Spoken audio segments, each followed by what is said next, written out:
Yeah, friends, welcome in to John's Comics with Friends. No kids allowed tonight because we're talking fairy smut tonight. We're talking Randy Dragons tonight. We're talking inappropriate school time here, folks. So yes, warning, viewer discretion advised. Not so much, but mostly just because the topics we're discussing aren't super kid friendly. These are the Court of Beard and Bourbon episodes I've been doing on my channel. Welcome in. We've been going through looking at fantasy novels, looking at the sort of current generation of fantasy books. Most of them a little spicy, throwing in some of that heat.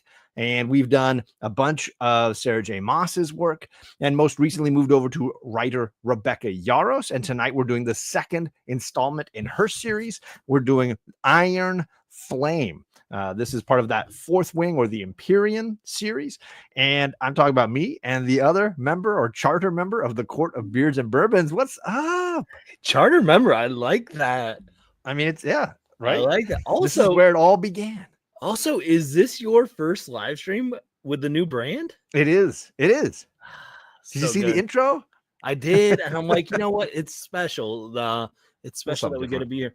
I love that you mentioned that we read smut. So I've finished the this series, and I was reading the Dungeon Crawler Carl series, and I was like, oh man, this book is just huge. And my wife's like, what are you reading? I'm like, oh, Dungeon Crawler. She's like, what is that? And I was like, oh, it's a book I'm reading. She goes, oh, is it full of smut? I go, no.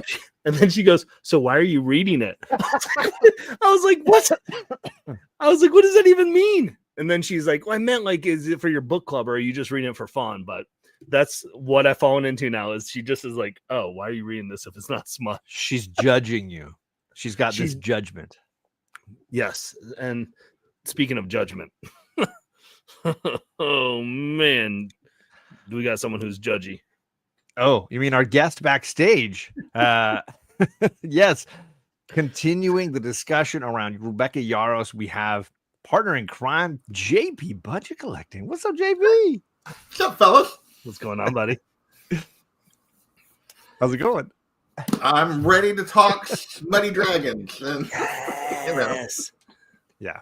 The smuttiest of dragons. The smuttiest of dragons.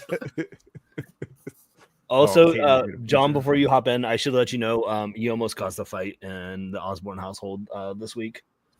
Yes. Yeah. This was like Monday. My wife texted me. She goes, oh, John's Comics with Friends? That's nice. I go, how did you know that? And she goes, what do you mean? I go, he hasn't posted that anywhere except for, and I go, you watch his YouTube videos and not mine? She goes, I was like, son of a gun. Stacy for the of course win. She watches somebody else. She's not going to watch yours. No, I respect, but John, like, I mean, I'm not saying it's a good choice. I'm just excited about it. That's hilarious. Well, as always, the links for these gentlemen are in the description down below because we get together fairly often talking fantasy books. We're big fans. So if you want to catch more of their content, it's all in the down below, including Paul, Big O from Florida Gulf Coast. His link is down there below because he will crash in here at some point as well. We're going to say hello to some friends in the chat. We're going to talk about what bourbons we're trying out and enjoying this evening. But I got to kick it off with a big thank you to Rod, the freaking Rican. He did that intro for me. He made that intro for me. Nice. Rod, you're the man. I appreciate you, sir, Rod, in a big way. He's been, I was like, hey, I'm rebranding. He's like, you need a new intro. And so he's like, I asked like, hey, here's the logo. Can you do something? He did that for me. So huge thank you to Rod. And I'll have an outro at the end, also courtesy of Rod the Rican. So thank you, Rod. He's just fancy now. He's hooking me up, man.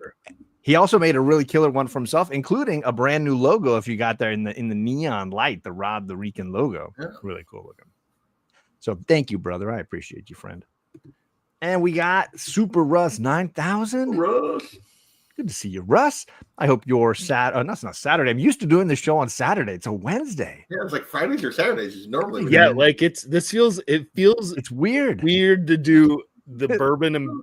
Like, I'm drinking bourbon on Wednesday. Bourbon and smut on a weeknight. It's not my usual go-to, but it's a little but it's a holiday week. You know what? Why not? I'm on vacation this week, so anything can happen. Oh, that's why he's been reading then, JP. That makes sense. I've been reading a lot more on vacay time. That's how this works. Yeah.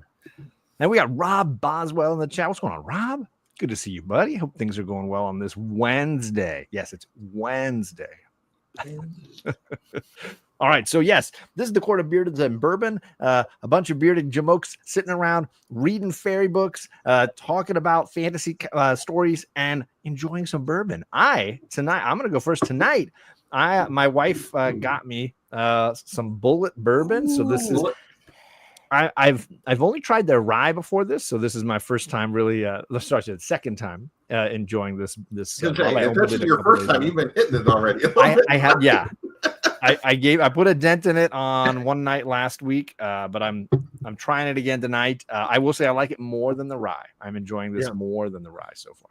Yeah, I like Bullet. It's I would do that over the rye. I like a good rye, but I like not Bullets as much. So. And Rob also says bourbon's rule.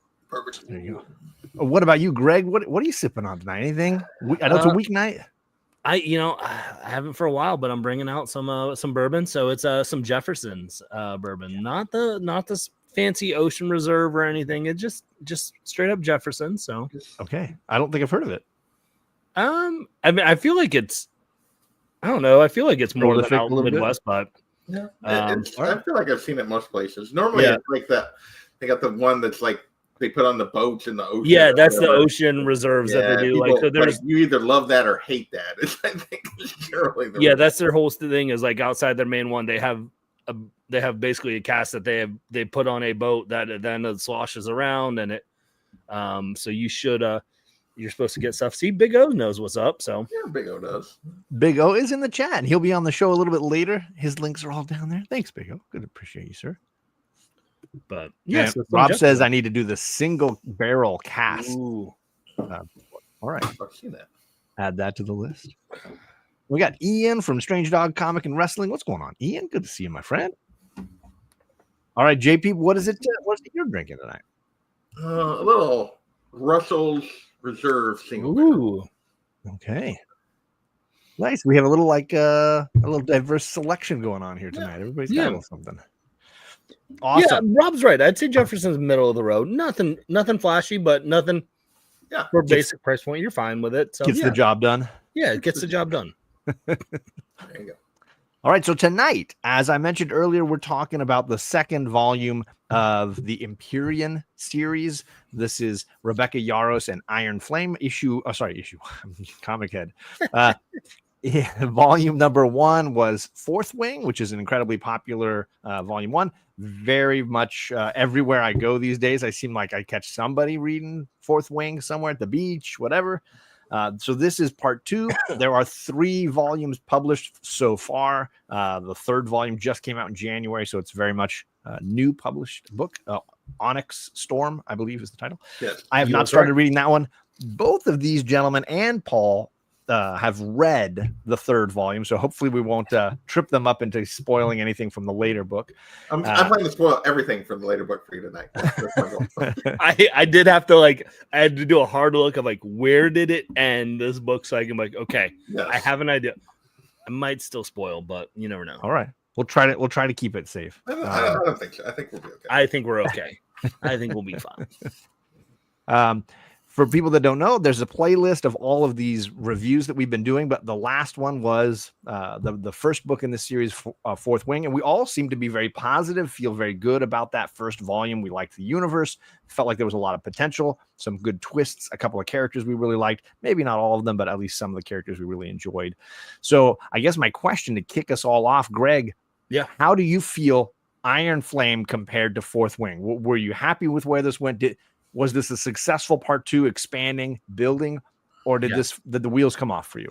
No, I think it expanded perfectly for what I wanted from the book. I thought the first one I talked about early, it opened up the world.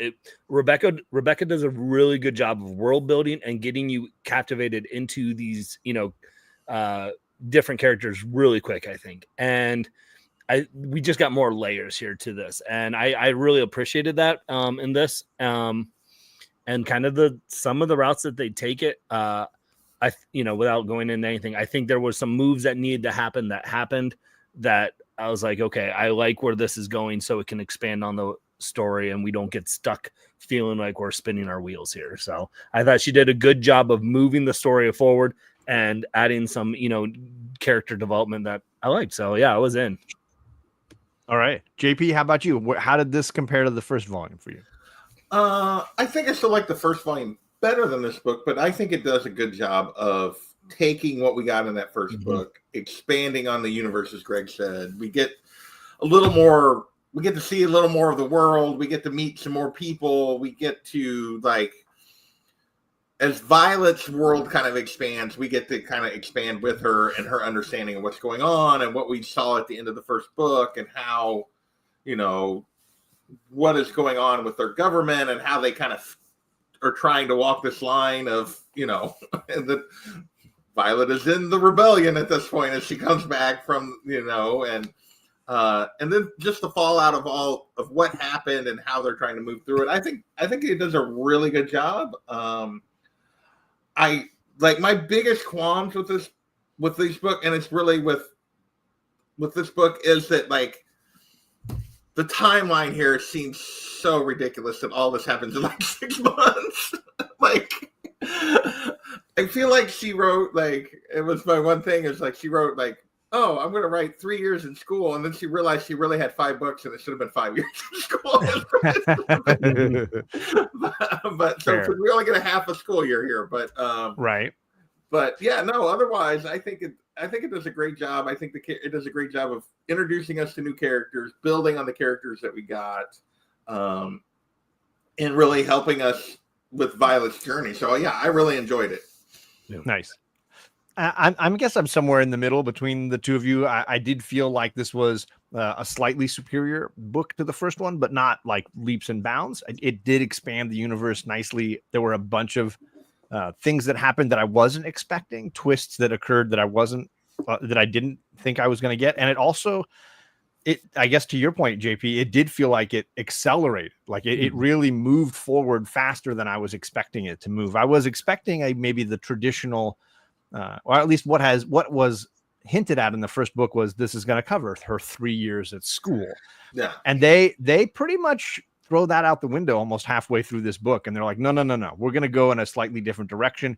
The framework might be similar, but we're really going out of the walls of yes. Beth. Yeah. We'll just call Bathsheba. Bathsheba. Bazgia. No, that is not the correct. No. And so I will say, plus or minus, it kind of reminded me a lot of the 5th Harry Potter book. That's the book, for those who don't know, Order of the Phoenix, right? Yeah, that's the one where their own teaching. Yeah, the rebellion is happening. The characters are trying to hide the fact that they're in the rebellion from their teachers. There is a new teacher at school who is kind of controlling all the other teachers, manipulating the things that they're learning, making sure they're protecting all the lies that the government is telling. They're an awful, frustrating influence that the characters feel like is very aggressive and brutal. She is physically torturing the students to punish them. Like, it totally, the first half of this book for me felt 100% like that 5th Harry Potter book. And I was like getting flashback vibes, and the whole time, like, they got to kill this guy because he's driving me crazy. So good or bad, whether depending on actually how you would feel about that volume of Harry Potter, it's my least favorite. Well, let's not say least favorite. It's one of my least favorite Harry Potter books. So there were portions of the first half that were grating to me, just hard, because you're feeling the drama that the hero is going through. What is going on? White Well, he says not enough banging in this one. I mean, there was a fair amount. There was a fair amount. There's some. So yeah, let's go break this down a little bit in this next bit here, because this book comes in 2 parts. It's actually literally part 1 and part 2. Part 1 has our heroine, who has, at the end of the previous book, learned her brother is alive. There's a revolution occurring. Her mom and the government are spreading lies that there's this whole other sort of counterculture thing going on, and Violet is now sort of caught in the middle. The man she loves is a leader in this revolution, and she's got to decide where she stands in all of this. They ultimately decide they need to carry this lie forward, go back to school and pretend all is hunky-dory and sort of put on an act. And this is the first half of the book where they're, the lie is playing out and they are continuing with their lessons, and they're coming in conflict with this new gentleman who is managing a significant portion of their studies and is fairly draconian in his punishments specifically with Violet, but certainly with any of the people that she spends time with. And it's pushing Violet and the other friends that she counts in this revolution to like the ends of their wits. Yeah. So I guess I'll throw to JP first. Like, how did part 1 work for you? You were nodding a little bit when I was making my Harry Potter comparison. I don't know if that clicked for you when you were reading it. Oh, it did. I mean, because you do very much get like this. What is it, Varys? Varys. Ooh, Varys, and he's like, he's very much like trying to take control of things. But in addition to him, you also have Dean's dad, who appears to be like, or Dane's dad, who appears to be like bumping students off, like literally, like people that were on this mission because that know the truth. That know what's going on. So yeah, you have this whole thing of they're trying to the ones that were with Violet at the end of book 1 are trying to like continue to like fight against what's going on, but also like graduate and continue to be dragon riders and like make their way through the school. And you got this guy, and you get several sequences with him, trying to be basically pushing Violet, like when she's using her power to almost burn out, where she almost dies, and he's, and then actively trying to punish these people to try for the fact that they know the truth. Not even that they're a revolution, because they don't necessarily know that now. They suspect some things, but they don't know that. But it's really just, the truth, so we're going to try to kill you or knock you out just because this truth we're trying to hide. Right. So, but no, I think it's good. I enjoy the conflict Violet goes through in the first half of what does she tell her friends, what does she not, and her struggle there. But the other part of the book that annoys me, like with this one, is why I don't rate it quite as high, is her hypocrisy and the fact that she's doing what Xaden did to her that she's mad at him about, and she's doing it to Rihanna and Riddick and Sawyer, and it's like, dude, you're doing that you're mad at him about this whole book. And so and then I love when it gets to the end when she finally like tells them what's going on, and they're like, you should be mad at me, you should hate me, and they're like, you can't tell us how to feel. Like, So yeah, I enjoyed the first half. I think it goes some places I didn't necessarily expect it. With once she gets caught at the one point, with the torture and stuff, and it reinforces how violent this world is, and yet I think it walks a good balance. I enjoyed the first half of this book in terms of what she's struggling with in school and keeping her secrets and everything. Sure. Greg, firstly, hi, Paul. Welcome. Greg, what were your thoughts then on part 1, the more traditional at school half of the novel? I thought it was really creative and smart storytelling to do part 1 still there, right? Because my initial reaction is like, why are we going back to the school? It doesn't make sense. Obviously there were some things that they still needed from the school because that we'll talk about later, I'm sure. But it was frustrating for me of like, why are you staying in a place where they're literally killing you when you go somewhere else? You guys have already proven that you're maybe not just as, if you're not more powerful, you're pretty much just as powerful as these teachers right now. So like, why are you putting yourself into these situations? So I think it was really smart for Rebecca to blow up the whole concept of the school thing and not take it to year 3, year 2 here, because I think I would have felt more frustration like JP felt with like Violet's hypocrisy here. I would have felt more frustration like stupid characters making stupid decisions. I think if they stayed in that school too long, of like, why are you putting yourself in this situation? Get what you need, get out, go do that. So I think the pacing of that, as I know it was talked about earlier, that the pacing it's fast in this book, right? Like it takes place in a very short amount of time. And I think at least part one needed to happen in a short amount of time, because I think if you drag this out, that they're there for a year getting tortured and things like this, like it would have been one of those like frustrated parts of like, why are we doing this? And so I really appreciated that aspect of part one of, I haven't read Harry Potter, so like that I had no connection with that at all. But I thought it was smart for Rebecca to say, okay, here's what from the first book that you liked about probably about the school. You're going to get a little bit of that, but now we're going to have to start to shift the narrative. And I think it was done in a good job to then be able to expand on this world that they've created without going, why are we doing this? Yeah. I mean, I'm glad too that it was accelerated, and it definitely did not overstay its welcome. It came close, but it didn't overstay its welcome as far as it ended beautifully right when it needed to, for sure. Paul, we're just sort of talking about how this book has part one and part two. Part one at least pretends like it's going to follow the same narrative that they kind of had from the first book as far as a year at school, and those typical moments that we saw from the first book being repeated as a second year student. What were some of your feelings about part one, and how did you feel about how that structure worked for you? I actually thought it was kind of needed with the different characters that were introduced, right? I think that some of those more experienced teachers were needed to be there to kind of get some input, even though they weren't all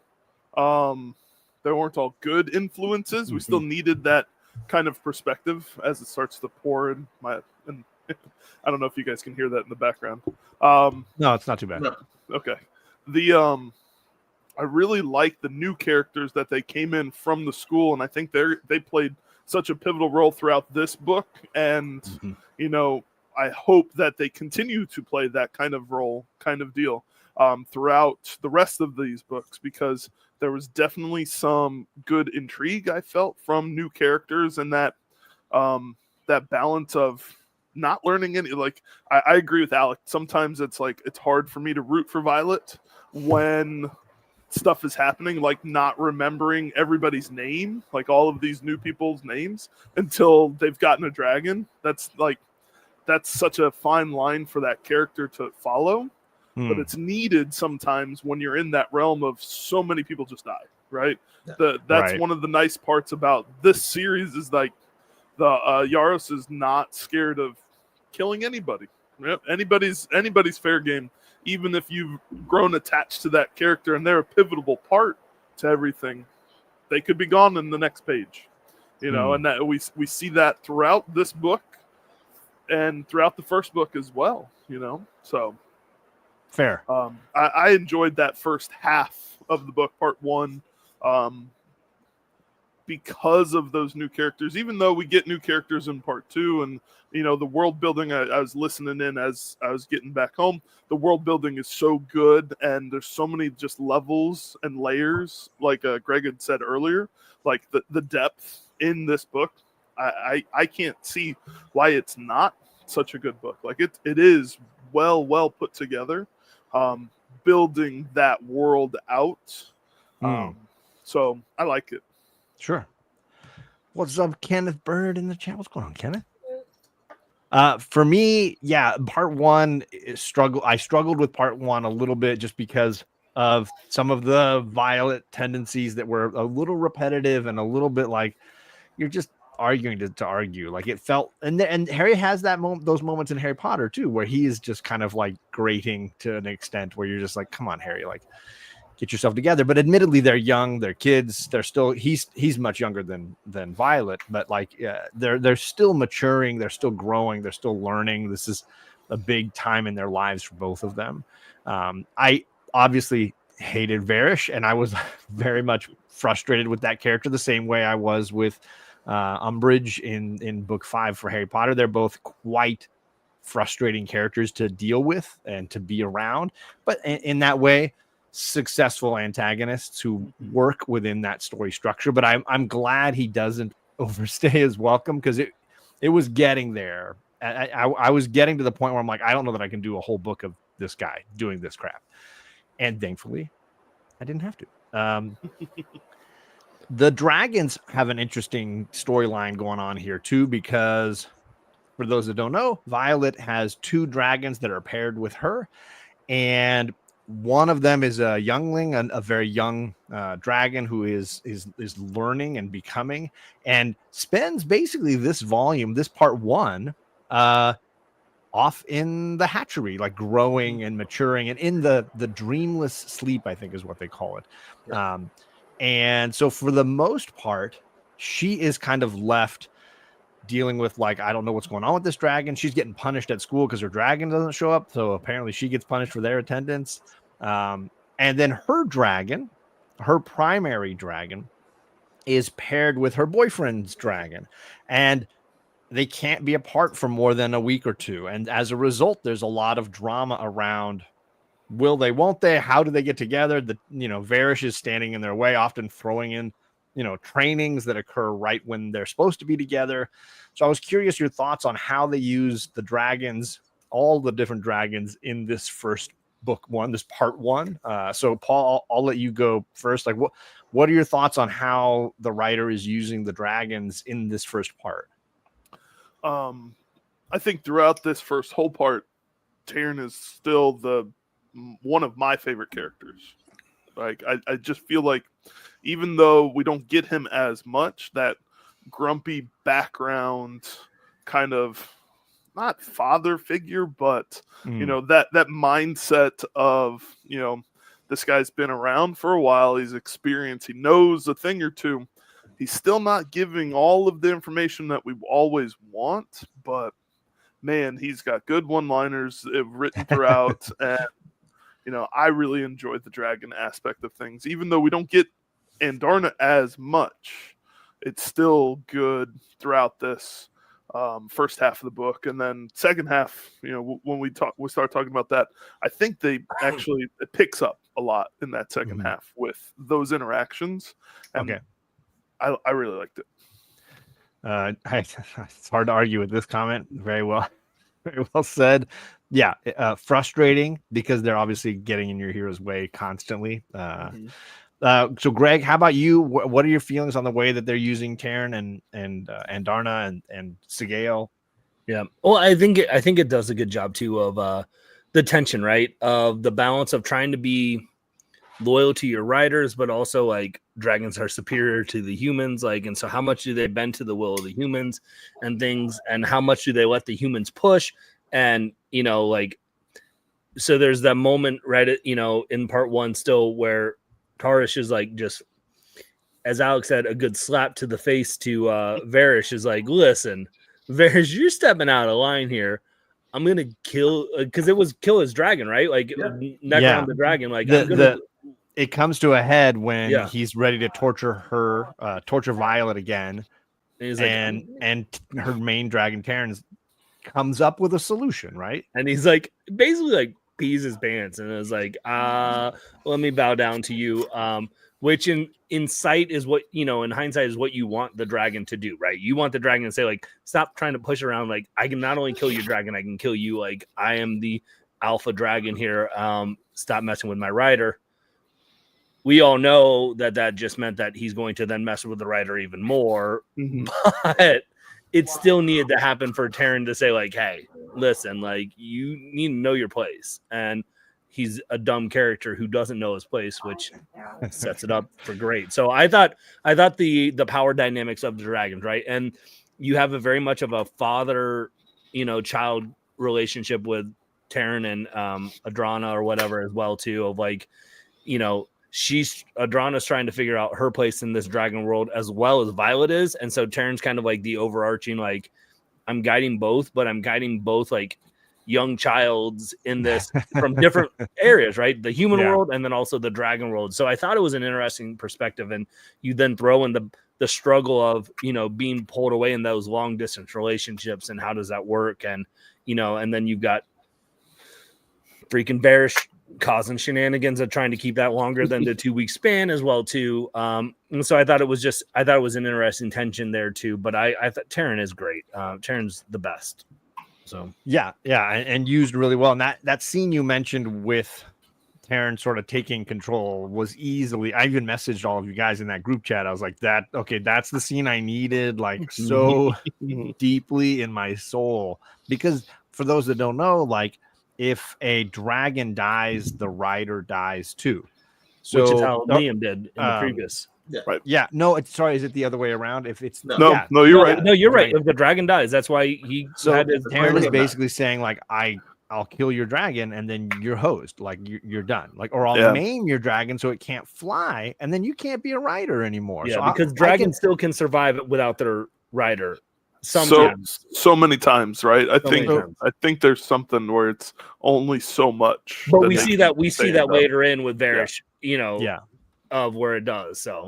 So I like the scene because it basically, up until that moment, you're feeling very much like there's nothing they can do. And Taryn is just biding time until the moment arises. And then he's able to say like, look, sure, you can push my rider around and I can push your dragon around. Like this is equal footing that you don't quite understand here that I have over you. And as a result, then Varys' dragon has to go into hiding to recuperate and is basically gone until the second part of this book. So I thought it was a very clever use of their functions. JP, any thoughts on the dragons and how they were used in this part one? What are your feelings? Grumpy Grandpa Taryn is. Grumpy Grandpa is way better. Yeah, I don't feel like he feels like a grandfather to me. He feels much younger than that, but maybe it's because I'm older than you. maybe. John, he's a grandpa. This is John's comics with grandkids right now. There it is. And it's not just in this part, but like the dynamic of Taryn, and as we get into the second part of teenage Andarna, and but Taryn also in his place with, like, I love the dynamic of the fact that like all the dragons, except for the other black dragon, basically bow and scrape to Taryn, like know their place, and yet Violet is like. She's like, and I love all the dynamics. Anytime they line up for like any kind of maneuvers, and Taryn's right at the front, and he's not where he's supposed to be because Violet is Violet range. Yeah, what her ranking is and stuff. And he's always like, I'm in charge. Screw what the humans say. And so it was almost overdue. Like it had like the scene where he takes down the other guy's dragon is like, hey, we don't answer to you because it's all about where the heck is Andarna, and it's so. Yeah, I enjoy Taryn a lot. He is the perfect foil for a lot of what Violet's going through. You have this young woman who's like, she's trying to figure out a bunch of her stuff, and Taryn, he doesn't give her all the answers like that she would probably want him to give her, but he does a good job of like knowing when to push and knowing when to like let her go. And, he gives her tough love when he needs to. And so I enjoy Taryn. I think like this would not be nearly as enjoyable without the dragon's perspective and like on these characters and what's going on. So. I don't think I get through the first book unless the dragons have character. Yeah. Right. If the dragons don't have personality, I don't think I get through the first book. Because then it feels so much like Harry Potter with dragons that don't do anything. They're just I'd still get through the first book because I didn't read Harry Potter, so I'm not worried about like Taryn's dragon. Like you guys are all worried about like which one Harry Potter's broom's gonna take out. Voldemort's broom. I don't know. Like that's basically what it sounds like you guys are comparing it to. But that personality that they bring makes it so good. Yeah. Sure. No, I totally agree. Well, I mean, as far as part one, like it wraps up rather dramatically, right? Violet is finally caught in her shenanigans. She's taken back to the torture training room that she's been through once already, but this time the stakes are much higher. And she is basically spends almost a week there being tortured, being broken down bit by bit. and Varys is just putting her through it, and you don't quite know what's happening on outside until it basically becomes this rescue operation where she is set free. So I guess my question is, and I'll throw it to Greg first. How did you feel about how this half of the book ended and how it sort of spurned the second half here, how it launches into part 2? I think it needed to happen, right? You know, the first part, as Paul mentioned, we had to get introduced to some characters, right? Liam's sister, the king's son, who is trying to infiltrate the Dragon Riders and he plays an important part in the heist, right? Like they can't heist without the king's son to get into the king's archives and things like this because they had the royal blood.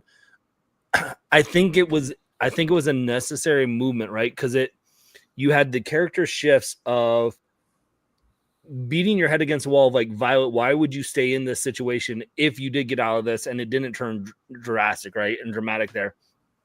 And then, you know, freaking Paul over here grinning like an idiot last episode where I'm like, oh, I hate Dane, and they're going to pull some stuff where I'm going to try and make me like Dane. And Paul's just like, just wait till you read this book. I'm like, son of a gun. Like, you know, but like the thoughts of like Violet opening up her mindset to say like, listen, okay, sure, Dane's going to do his brain drain on me. And like, I might as well just show him what is actually like, and say like, you're either going to be on board or screwed. I like to see like, and you started to see a little bit of his growth, right? Like when there's moments where like he was fighting her earlier in this first part where he's just trying to have a conversation with her. He wouldn't, the first time they were in the interrogation room, he wouldn't, you know, use his brain drain power on her. And then here it was kind of like, hey, you know, we got to set this up. So I thought it was really good for the storytelling to move these characters along. Let's get them out of where we need to so we can explore this, and, you know, bringing along some of the new characters and seeing Dane having a moment where you go, okay, I'm not fully on board yet, but like, okay, you're earning your stripes here, that you're bringing some redemption back.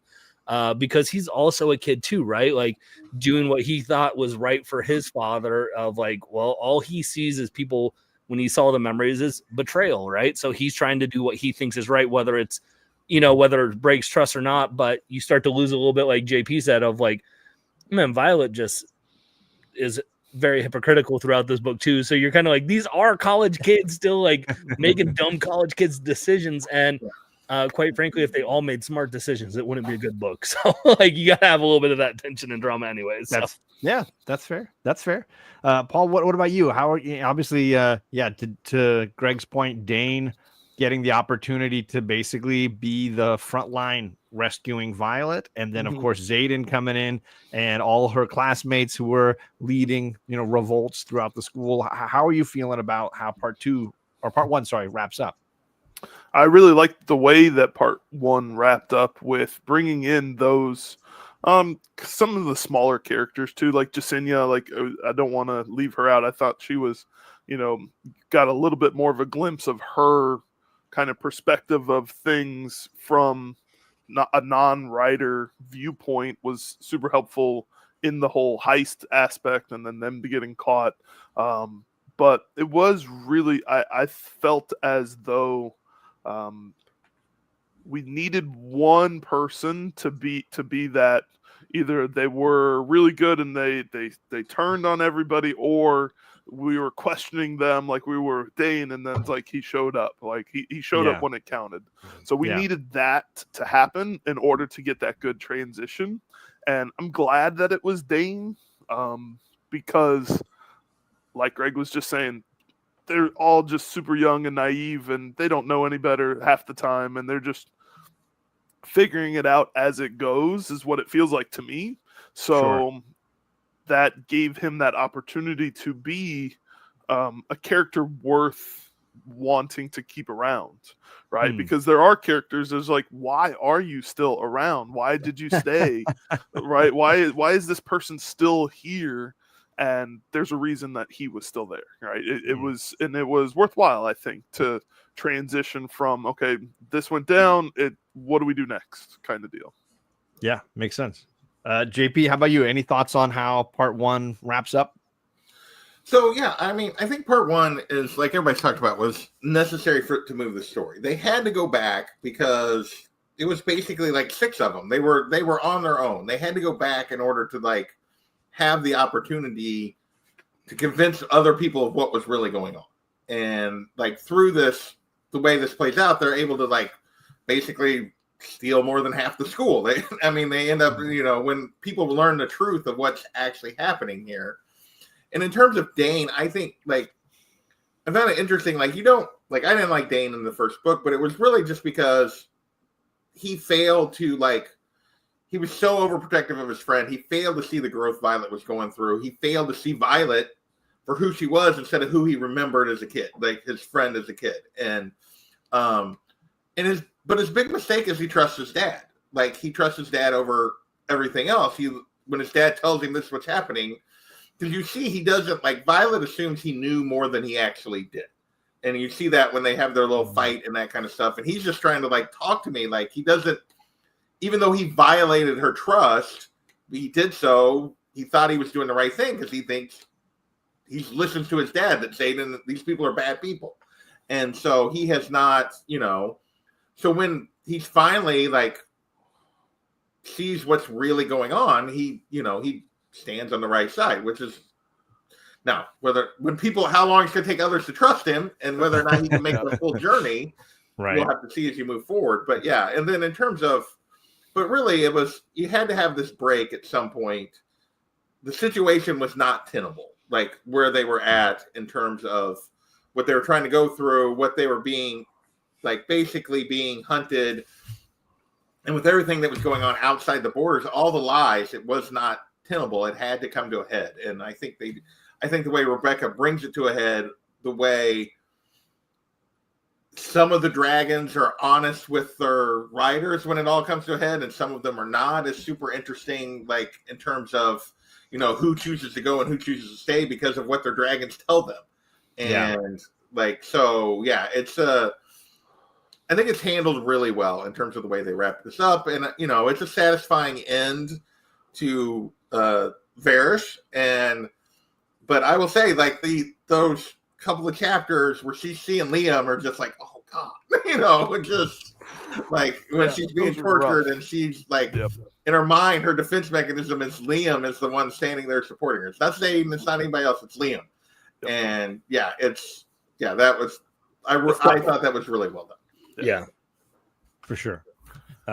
Alex, punching her a bunch, weird choice of torture method. I get it.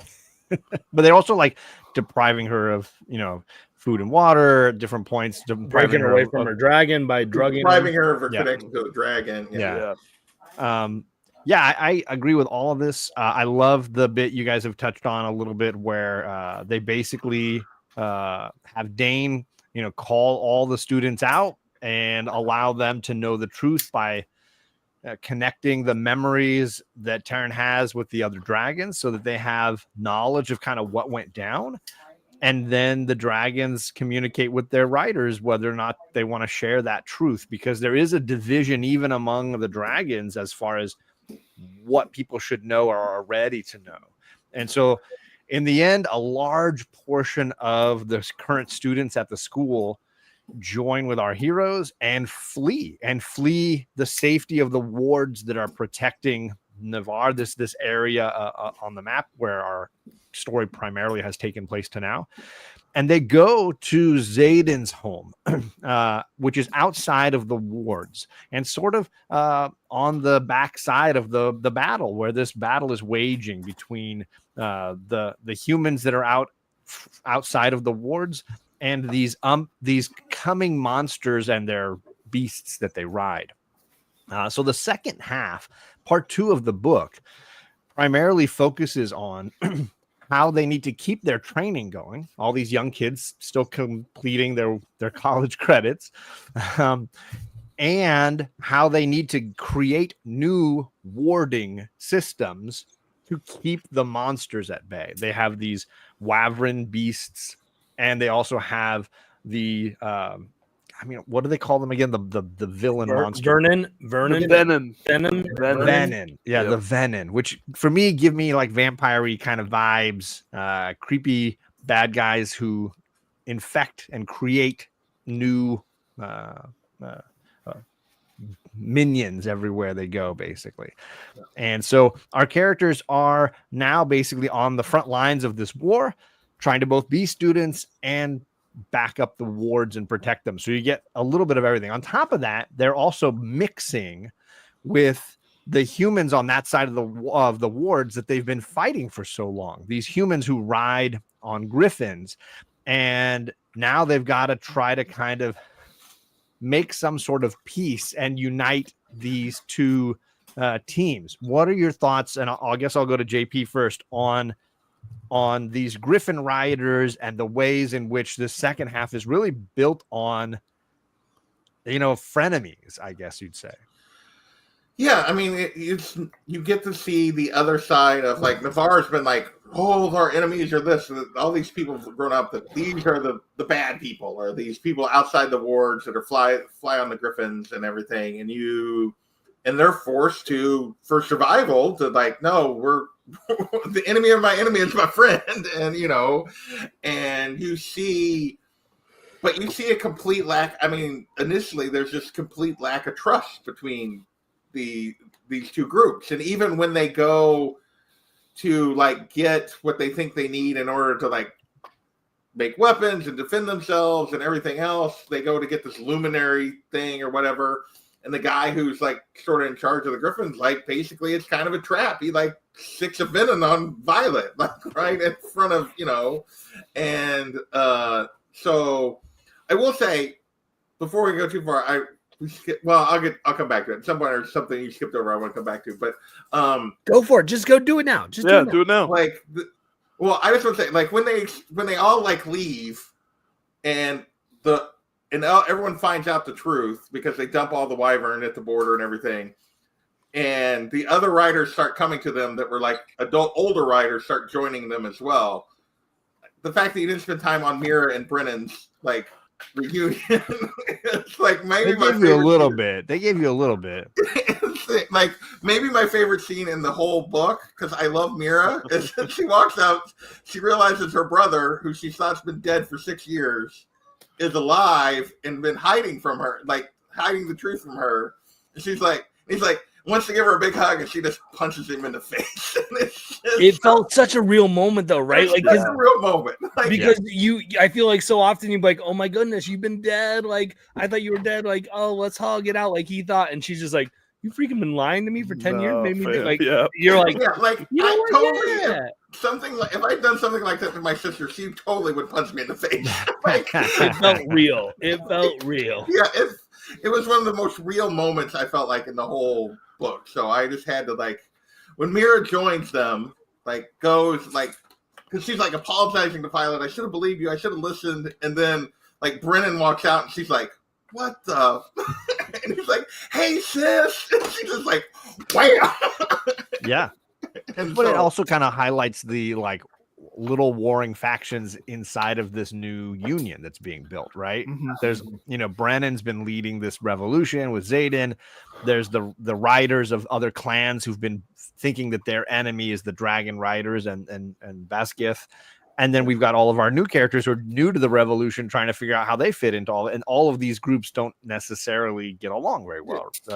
Paul, yeah, I mean, that's a big part of the early part of this whole section is them trying to figure out how to, like, work as a group and work as a unit, and griffins and dragons. I mean, there's the whole thing where they're climbing the mountain because the griffins can't fly that high, and so there's I think it's really well done. The tension is, and the arguments and the infighting, I think it's all, like, well spaced here.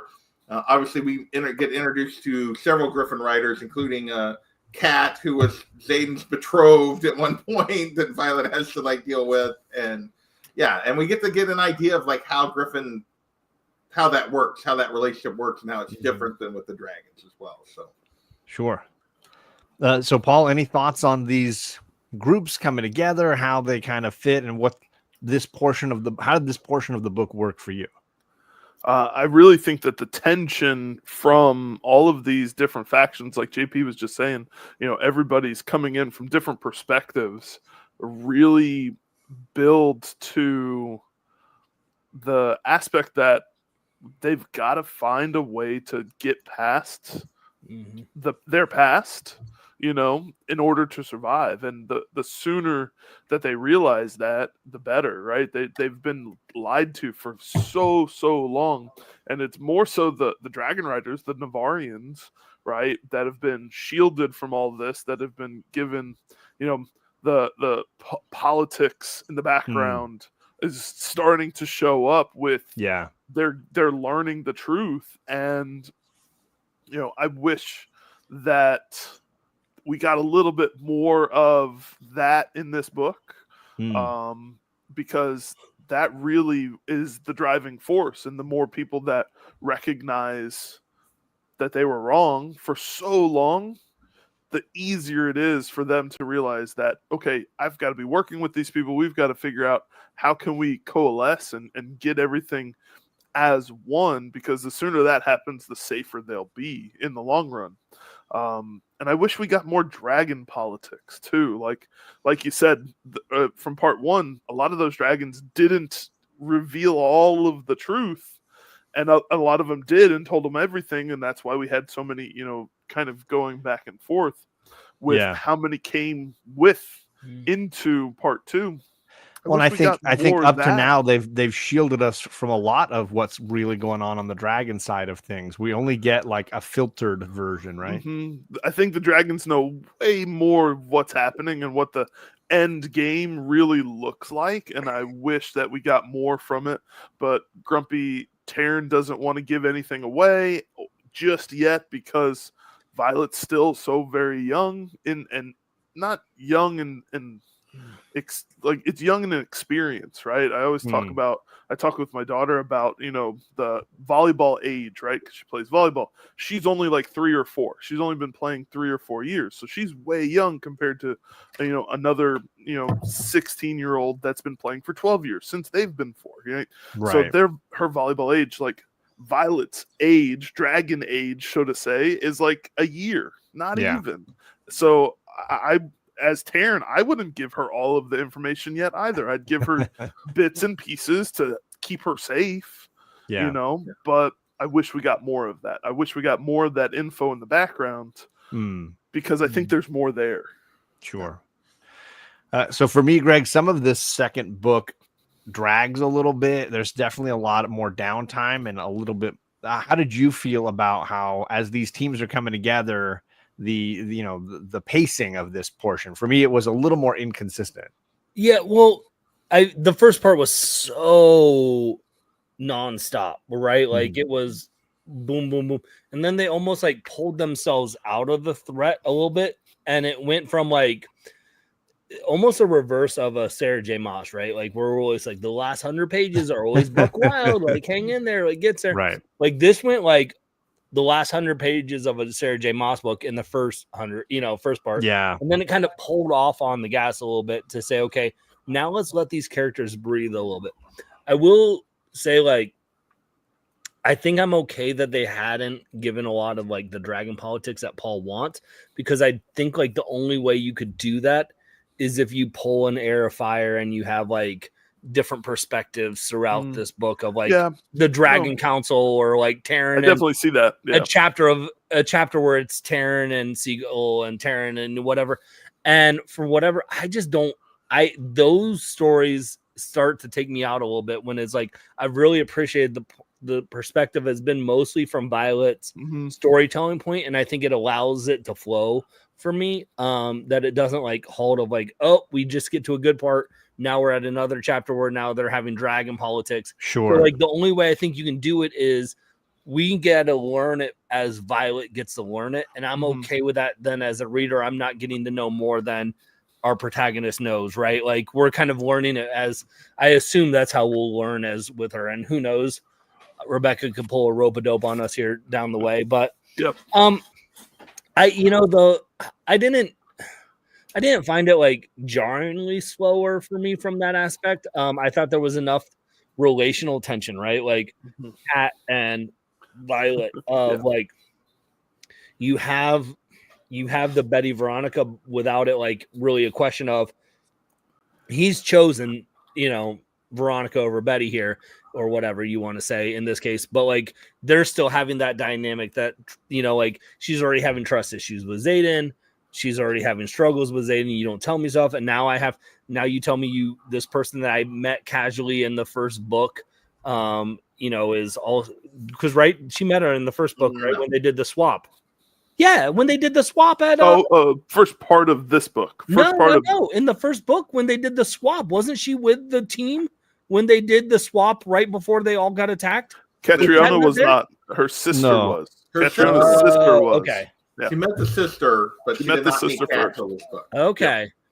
But it is early when she goes with him. But still, then it's still early in. One of the times when she's visiting him, he takes her to the swap, and that's where she meets Cat, right? But like, neither doesn't matter. But from the aspect of like, it still is like there's this. She's trying to learn and grow with Xaden, right? And she's like, now you have another huge secret. And when you're a college student, I think younger student, that type of secret weighs a lot more than like years down the road. Maybe not, where you're like a little older. You're like, I don't care if you were with this person before. You're with me now. Like, who cares? Like, whoop-de-doo. But like, I think like younger in that moment, though, that tension adds to it. So I thought it was an interesting to see kind of like how Violet was going to, grow from that. How was Violet going to reach out and kind of like figure out those tensions? So yeah, it slowed down a little bit, but I think it slowed down to allow the relationship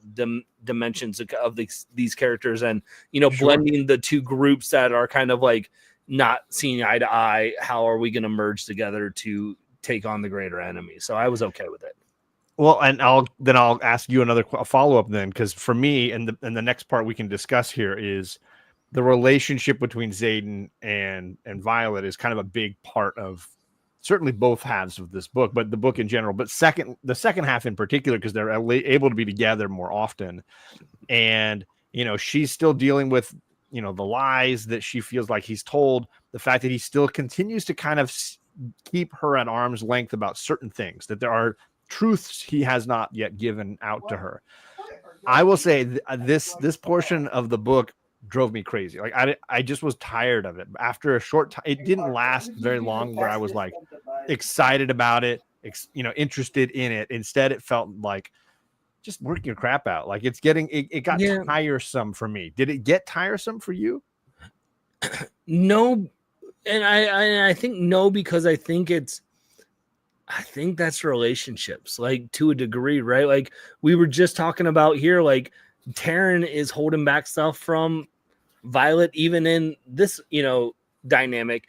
And we're not as much on Taryn, because I don't know if it's me, because Taryn's older and is like, he's wiser, he knows better. He's the father figure here. And Xaden's a little bit more, her peer, her equal. So we go like, maybe you shouldn't have this tier of, better than her, And so for me, I don't know. I think like with all these secrets, there is a lot of still like, you trust the wrong person, you're screwed. And so you are balancing this tension of like, do I fully trust you, or is it just lust? Like, do I lust you or trust you? Right. Like there's this kind of like, and I think they're still college age. I think they're college age kid, right? Like that's the idea. Like, they're in their early 20s. They're still trying to figure it out. Like I don't know everything, and I'm way past those ages. So like, I think there's frustration. I get that, like as a reader, there's frustration of like, come on, like, figure this out, have the communication. I also do think like it becomes a little like, I don't like drama in my life. Like we see all this YouTube drama and stuff. We're like, we don't like the drama. Every comic book and every book we read, we love the drama. Like we love the dumb decisions because you're like, come on, why did you do that? Like, and it builds. So I do think there is a little bit of like writers and creators do add that to an extent, to a degree, because otherwise it's like, well, that was a really well thought out decision. Let's go and do this. No, I mean, they need conflict, right? That's important to the story. For me, though, the conflict felt repetitive and it got a little grating for me. Yeah. I don't know, JP, how did you feel about the Xaden storyline, especially in part 2 here, as they had more of time together. Yeah. So for me, like in part 1, like I got it. Like I understood where Violet was coming from in terms of like her frustration with him, like because he'd held things back from her in the first book, but he didn't know if he could trust her, like because of who her mom was and everything else. Like his reasoning is solid, even if Violet didn't like it. But we see her throughout the first half of the book holding back from her friends in a very similar manner, and then when she finally comes clean to them and talks about it, and they give her the grace that she refuses to give him even into the second part of the book. And that's where I got annoyed with it. It was like, okay, like, you know, you're like, and she even says that she knows, like there's one point in this book where she says she knows that she's doing the same thing that he's doing. Yeah. And it's like, just like you were saying, JP, I'm sorry, I didn't mean the to cut you off. hypocrisy. The hypocrisy. There's the hypocrisy there. But where for me it got frustrating was they kept having a circular conversation. It's like, just tell me everything. And he's like, ask. I will tell you whatever you want to ask. And then and part of it was she was afraid to ask certain questions. Like as we got through it, there were certain questions she didn't necessarily want to know the answer to. And he's like, and I felt like they were both right and wrong in the way they were going about it, but it was just do a better job communicating. I just felt like it went on a little longer than it should have. And I think that's when conflict starts to feel like a Three's Company episode, where you're just like, just guys, just talk. Like you talk, you can talk this out, like a simple conversation. And it's tricky, like where that line is between genuine conflict you can buy into that makes complete sense, and where it's like, okay, you've trod this road a few times extra for me. But I also think some of it is the fact that Violet still has a lack of confidence in herself in a lot of what's going on here. In terms of she sees him as like, oh my God, he's just the apex man or whatever, and she sees herself and she sees her flaws. Yeah, she still has a lot of self-confidence issues in terms of when the cat comes into the situation. I think a lot of that's what's playing out here. And obviously it just drags a little bit. And he's coming from a place of feeling like he can't be truthful with her because he's scared of how she'll react, right? So he's being protective at the same time. Yeah. What's up, White Tigers in the chat? And I didn't say hi to Ben Compton too, but thank you folks for coming and hanging out with us and enjoying some Dragon smut with us. So Paul, where am I wrong on this? Well, where do you come down in the Xaden, the second half here, and what the way that Xaden and Violet are communicating? I felt in the first book the communication was the issue between the two of them, and it's carried over into this book. But we learn a little bit why throughout this as we learn more of the Xaden secrets, right? And I don't know if you've got this planned out, but this is where we start to get the idea that Xaden's got a lot more going on than what he's putting out, right? And we see that with Arisha, right? When he goes back and he's like showing that, his home didn't get destroyed. He's got all of these people here. He's running a revolution, or not a rebellion revolution. I think it's revolution rather than rebellion. I don't know. Right. And we learned that he's got a second signet in this book. And it's just like he's holding all of this stuff. And he's got to hold all of this stuff because if somebody finds out that what his second signet is, he's done. Like it doesn't matter where he's at. He's in front of somebody, like he's done.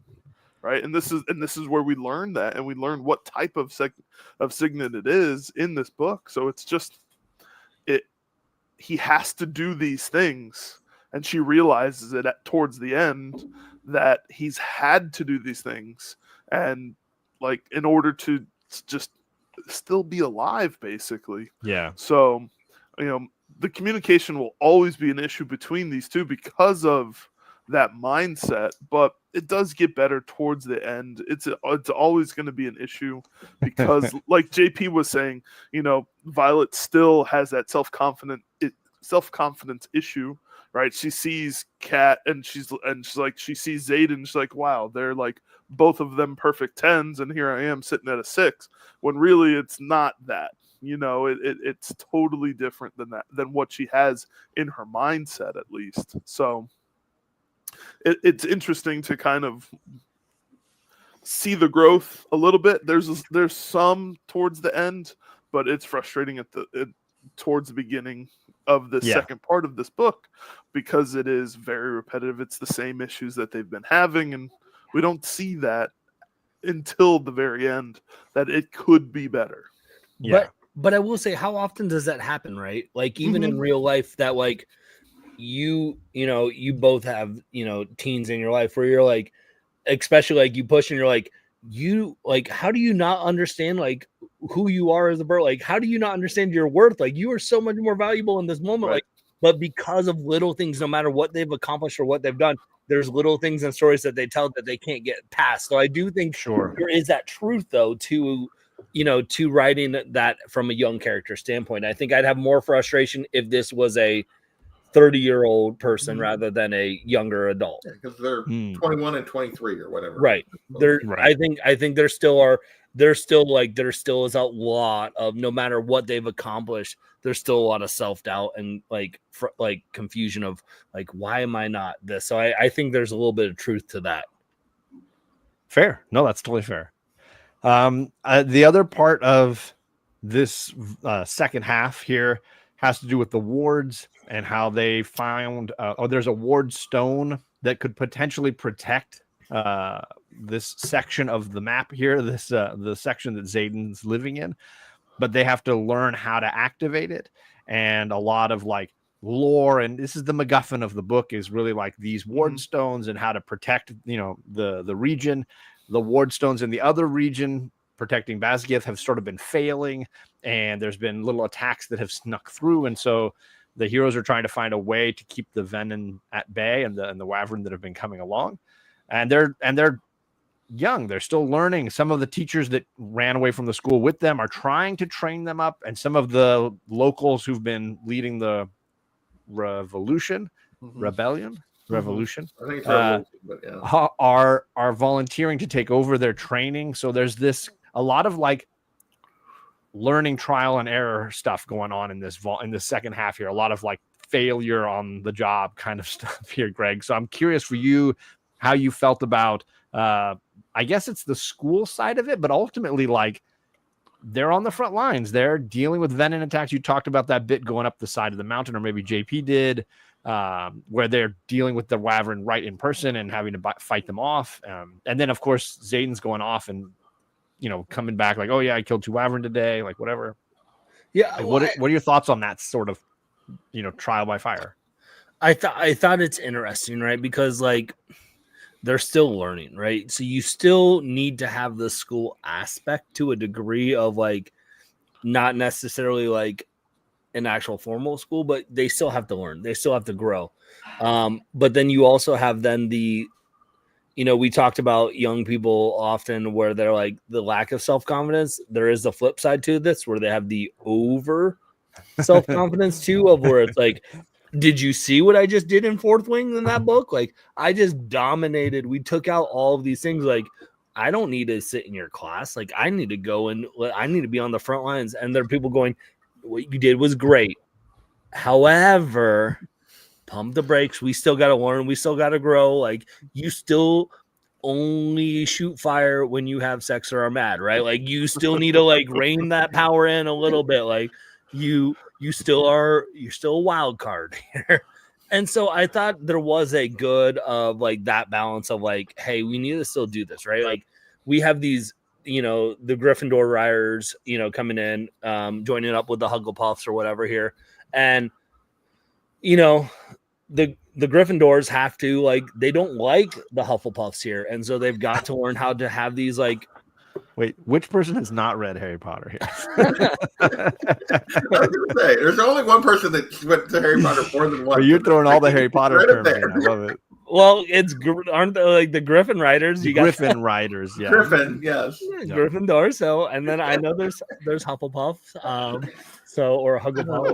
Hufflepuff. I'm right. Yeah. Yep. So like they're like to have those moments of like we still need to build some team building, right? We still need to have this dynamic of we're bringing on because, quite frankly, we're all getting this information really quick to us, right? And it's a lot to consume and a lot to process. And they're also going like, oh, but we still, while we're processing all of this, we still got to go do stuff because we're getting attacked nonstop and we've got to be in the front line. So I do like how they balance that a little bit, because I think like they kind of have to abandon the school dynamic, but still like, hey, can we still add some training aspects in this, because you still have to grow and learn here.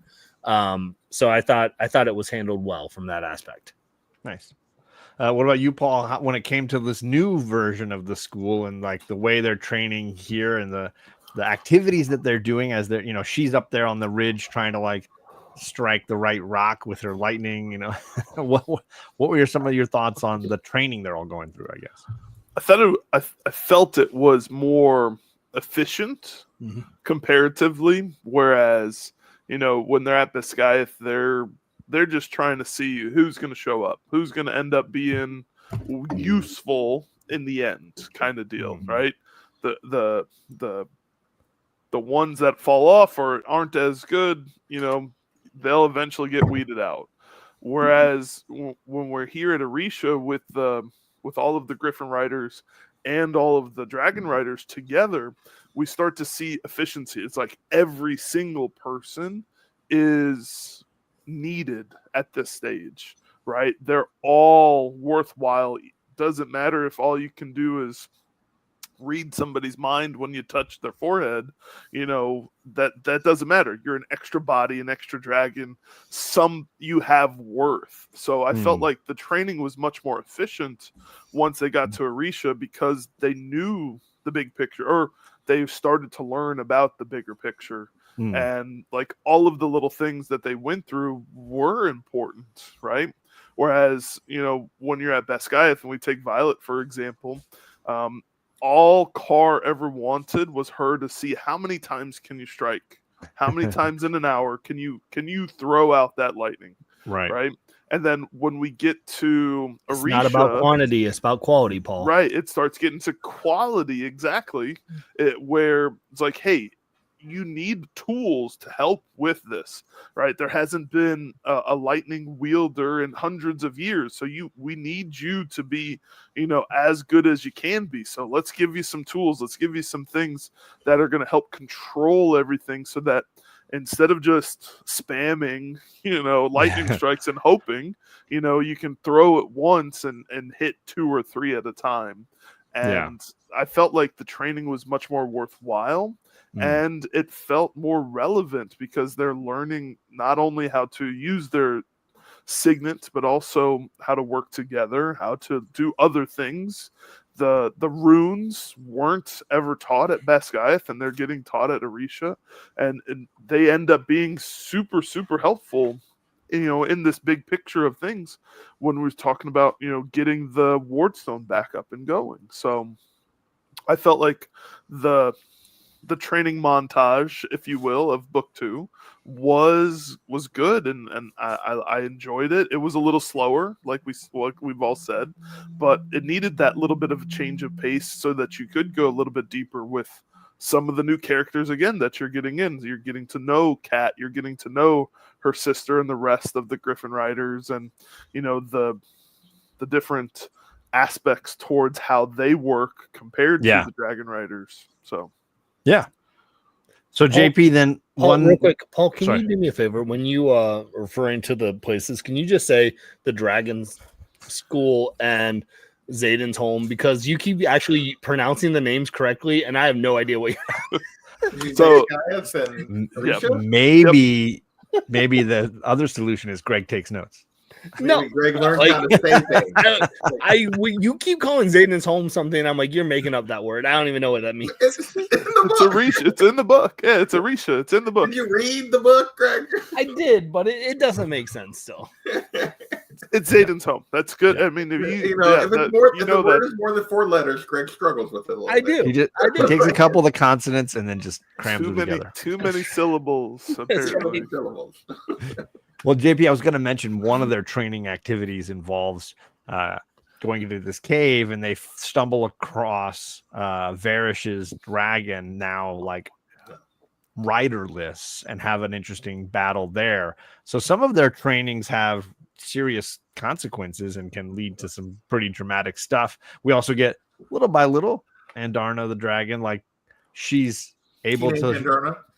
What? Teenage Teenage- Andarna. Yeah, Andarna, great. she's coming into her own a little bit. Like, I can fly a little bit. I can kind of get myself from place to place, and nobody Always trusts hungry. me, but I'm still can go and eat the occasional animal that I catch on my own. And so what are your thoughts on some of the trainings they're going through and some of the moments that come out of that? I think it's good. Like, I actually don't mind the slowdown in this half of the book, because I think it's necessary, because Violet is a blunt force weapon, and it's all she's been taught how to be at this point, and she needs to learn, like, all of them, not just Violet, but and she's kind of our pathway through this, needs to learn how to, like, actually control her powers, actually, like, learn how to use them in a way that's more than just, I'm going to throw a big ass lightning bolt or something, and maybe it'll hit and maybe it won't. And so, but I also think it's a very interesting shift in the fact that you see the failings of Navarre and Bexgiath, like, more so, or more contrast, because they've basically over the years have become callous in terms of they just throw students and dragons away. Like, they have just gotten to this point, well, the strong will survive, and that's all that matters, and that's all we need. And and the realization is that, like, no, we need everybody. And there's a tonal shift. Now, they still, like, there's still danger. You're riding dragons, and they still stumble across Varys' dragon, and it's basically trying to kill them. And, so there's still risk in all of this. But it's like the tonal shift of like understanding that every dragon and every rider is important. Like, they have, like, instead of just, whereas Navarre got to the point where they were just throwing kids away. Like, the kid died, who cares? And which will get to something we've ignored, but I assume we're going to get to it later, about, like, how we throw everyone away but one person we didn't. But we're going to get to that, yeah. But yeah, I thought it was good, and I thought it was important for Violet, because, like, I really enjoyed that, like, Violet her brains have been, like, her biggest weapon this whole time. And then when it gets to the runes, which seems to be like a cerebral thing, it's something she can't do. Like, she's the worst. She's not very good at it, because her power coming from Tarn is just this giant, like, I need a thread, and it's this giant bolt, and she's got to learn how to, like, pull the threads and not just the full bolt all the time. Yeah. Like, and so I think it works for me. Like, I did not mind the slowdown. In some ways, I thought it was necessary, like, to slow down from where the first half of the book was at. So, okay, So I have two more things I want to go over, and then I'll have a moment maybe at the end if there's moments that we've missed, because obviously there's a ton of things going on in this book, but I don't want to keep everybody crazy late. So I'm going to do the finale. We'll talk about the spiciness, and then we'll come back around to, like, anything we missed over here. The finale obviously is the teachers and staff and mom from the school, Basgiath, come and have a peace offering, basically, or a hope. They come to ask Violet and Xaden and their army to aid them.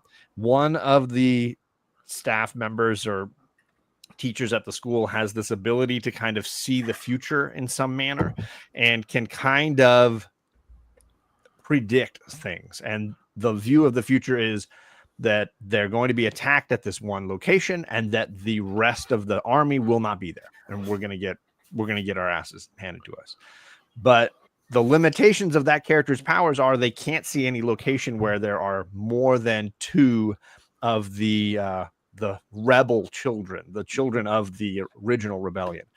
And our heroes quickly realize that's probably because they're looking in the wrong place. Our army was somewhere else. And they get this realization that the villains are going to attack the school. They're going to attack the center of the nation. and they're not sure how this is possible, so they rush as quickly as they can. The whole army rushes back to school, and come to find out that JP's frustration and mine, another comment I left in our group chat, was a character killed in the first book was brought back to life. Mr. Jack Barlow himself, the very frustrating other student always trying to kill Violet in the first book that she dropped a mountain on, somehow survived and was brought back to life. And he's basically a Venom at this point, and he's destroying the ward stone at the center of the school, which will then allow the Venom to invade. He does this by basically sacrificing his dragon and using that to crack the ward stone and shut its power down. And he's successful. And the team has to basically prepare for invasion and hope that someone will come to their rescue. What's up, Triple C? How you doing, man? Good to see you. And then, the big finale is a battle like most stories have, in several sections, where you have, Violet's doing something over here, Brennan's doing something over there, Zayden's doing something over there, and we kind of skipping around trying to see how this is going. But of course, not really well. They are being swarmed and overcome. So I guess there's a lot more to it. There's a lot to add. You can feel free to go wherever you want as far as the finale is concerned. I'm going to throw it to Greg first. How did you feel about the climax of the story? Yeah. And I'm going to pull a Uno reverse card, and I'm going to throw it to you, because I feel like we have to get your thoughts on Jack first. Leading up to this. And I feel like you mentioned it in our group tonight. You mentioned in our group chat, I feel like you should have first reign on Go for it. Getting your Jack Barlow. So reverse, it's to you. Thoughts on Jack Barlow. Go. I will say that tonight I've been better about giving my opinion first and then throwing it out. I have not ditched out. I hate it. I absolutely hate the return of Jack Barlow. I think it's stupid. I think it doesn't make sense. I think it's useless. They kill him again in this book. So it seems stupid to me, and it seems useless, and I don't really like it, and I don't think it's given half the time that you need to make it really develop, and I just didn't like it. Even when they just brought him back into the school and she ends up being saved by him in one brief little moment, I thought it was stupid. I didn't like it. It seemed unnecessary. It seemed like it could have been solved in a million other ways. The same plot device could have worked in 100 other ways without bringing back the guy that was killed so beautifully and so well in the first book. It was such a great death. It was such a useful and powerful death that to bring him back so nonchalantly and then use him as a faux big bad here in this, it drove me up a freaking wall. I didn't mind how it happened. I minded that it was him. Go ahead, Greg. Paul. Go ahead, Paul. Because I know what you're doing, Paul. So go ahead. I'm just confirming, John. Jack Barlow's not dead at the end of this book. Oh, I thought he died. Okay. Jack Barlow is not dead at the end of this Dragon book. dies. And what did they capture him? Is that what it is? He's captured. Okay, whatever. He's captured and he's Wonderful. Put back into his cell. Jack Barlow is not dead. So you're telling me I'm going to hate the third book even more because they're going to use him even more. Oh, great. Well, so because if he's still alive, you guys all know it. Then he's clearly in the next book. Yes, he's in the next book. But I just wanted to confirm with you that Jack Barlow's not dead. As soon as John said Jack died again, I saw Paul go, wait a second. Hold on. Let me check with the guy in the chair. I just want to double check. They do not. Yeah, they don't pull the Uno reverse a second time. So then I will give it back to Greg. Then, what are your thoughts on Jack and the ending here? I thought I did have the exact same visceral reaction you had when Jack showed up. I'm like, this is dumb. I still think it's an unnecessary plot point, right? To move the story. I think they could go a different route. So I still am in that camp with you. I did not love it. I did find it interesting of there was a little bit of tension, right? Because we didn't even talk about, there's so much we can't talk about in this book, but there's, Dane's dad is literally killing off people. And there's assassins that try to kill Violet in this, and Jack Barlow literally saves Violet from falling out the the castle building and the school building. So like there's like, wait, what is going on? What's this? And then like you have this interaction with like the healer that's been doing that then ends up giving her the separate your dragon bond stuff when she gets captured at the end of part 1. So I didn't love it. I thought there was enough though that they utilized it in this book to say towards the end where I'm like, fine, I'll tolerate it. I don't love it. Like that's kind of where I was at with the Jack Barlow. But and then you're moving into what were you asking now? Yeah, like the climax, the big fight, the battle, the raising of the ward, all that kind of stuff. I mean, I think it was, again, like there's a lot going on. It goes fast and then slows down and then it goes fast again. There's things that happened here that I did not love at the end. Like Violet, my girl Violet, like I know we've said she's made some dumb decisions here. She's hypocritical at points. Man, this girl's been through the ringer though in these first 2 books. And it's just like, oh, cool. Right at the end, guess what? Now your mom dies. Process that. Oh, and now Xaden has some issues. Process this now. It's like the girl doesn't get a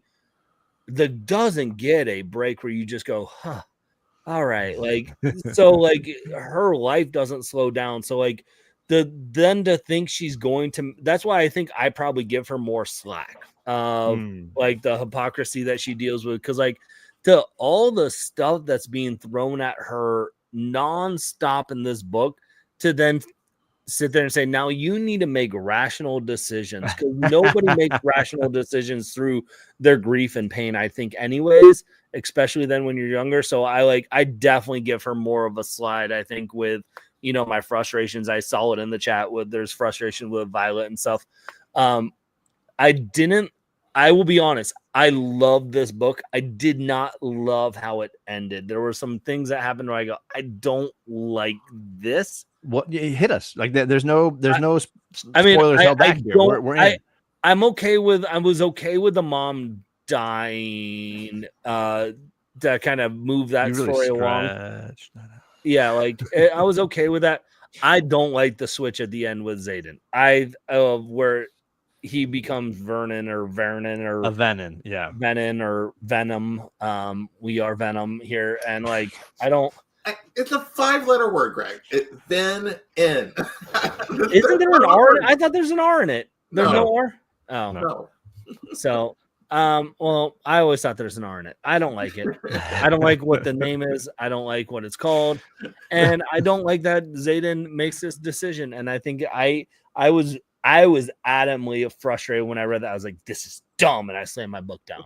I didn't like that call. So did you, I mean, I had to read it a couple of times too, with the added the Xaden chapter at the end. I was like, I feel like we're skipping around in time and space. I was like, wait, so I read it twice. I still feel like it's cloppy and chunky. And I don't think it was smooth, because as much as Rebecca does move the story fastly, I think, and the pacing of a young adult book we talked about in the first one, I do think sometimes in that pacing she skips some stuff that we go like, wait, what happened?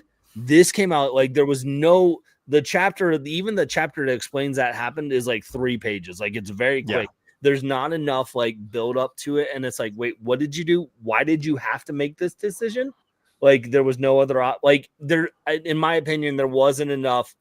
It wasn't earned. That moment wasn't earned for me to have that, because there wasn't enough.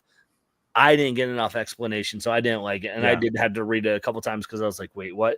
And it also probably didn't help. I was probably at like 2 a.m. in the morning trying to finish this. I'm going to read this book. I'm so hooked. And then I was like, oh, wait, what? So, okay.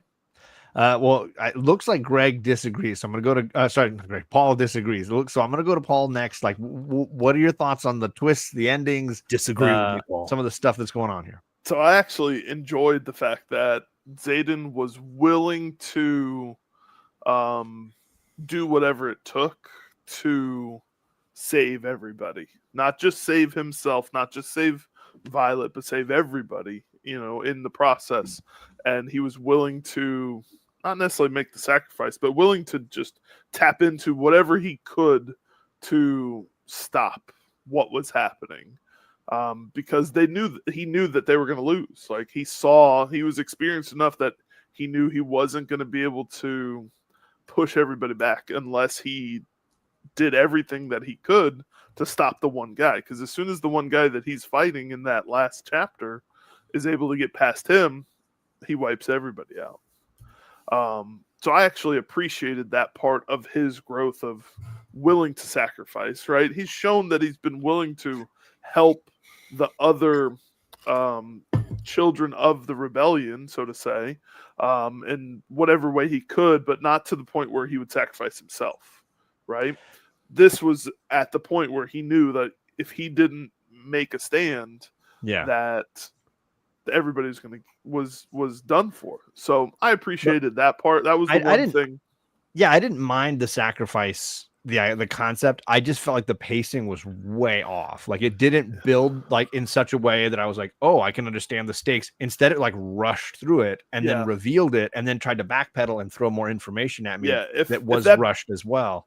If that backpedal happens when it actually happens in the actual time frame, it would have made it much, much easier to process for sure. Maybe, but I still feel like it's clunky, and I get why it's done that way. The same way they added those little scenes at the end of Fourth Wing that are from Xaden's perspective. It ruins the reveals, right?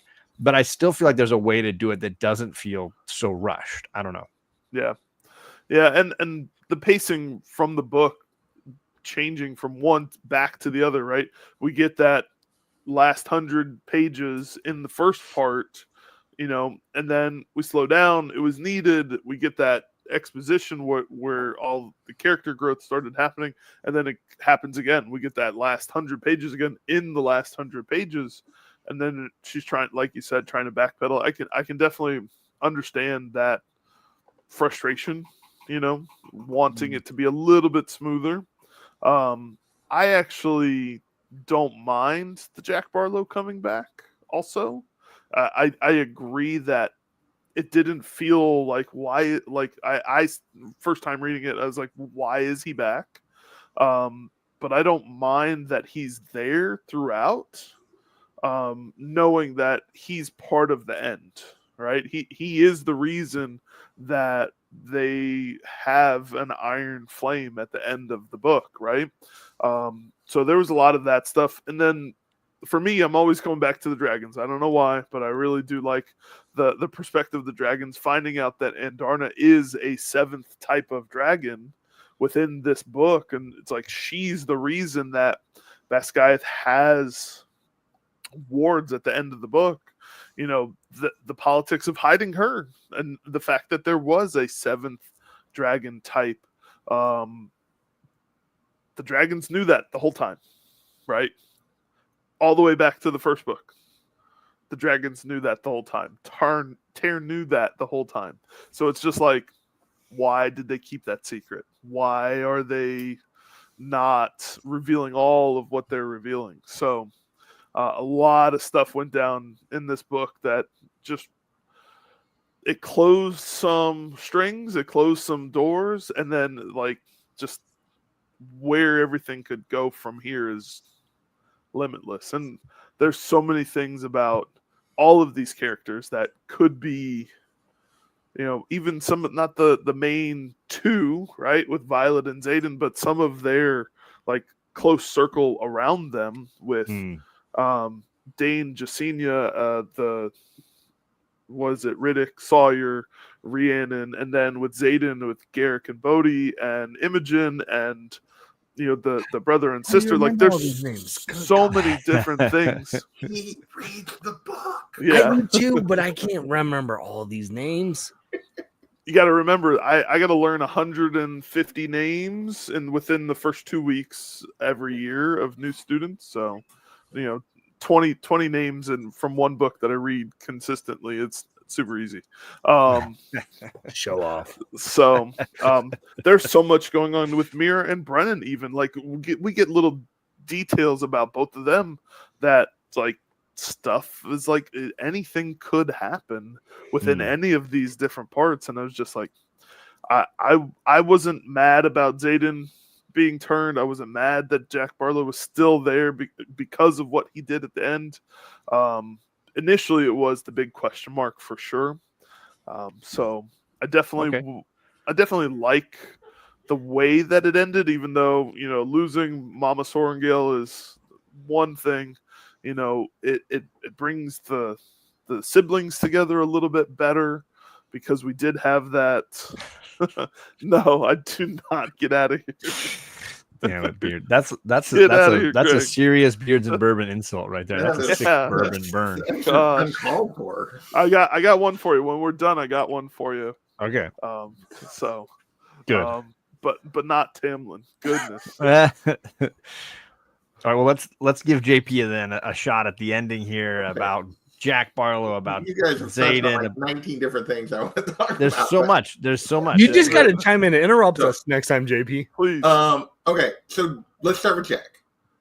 My problem with the Jack reveal is the Jack plays a very specific role in book 1 in terms of being her antagonist and just being a bully. He's a small scale villain for where Violet is in the first book.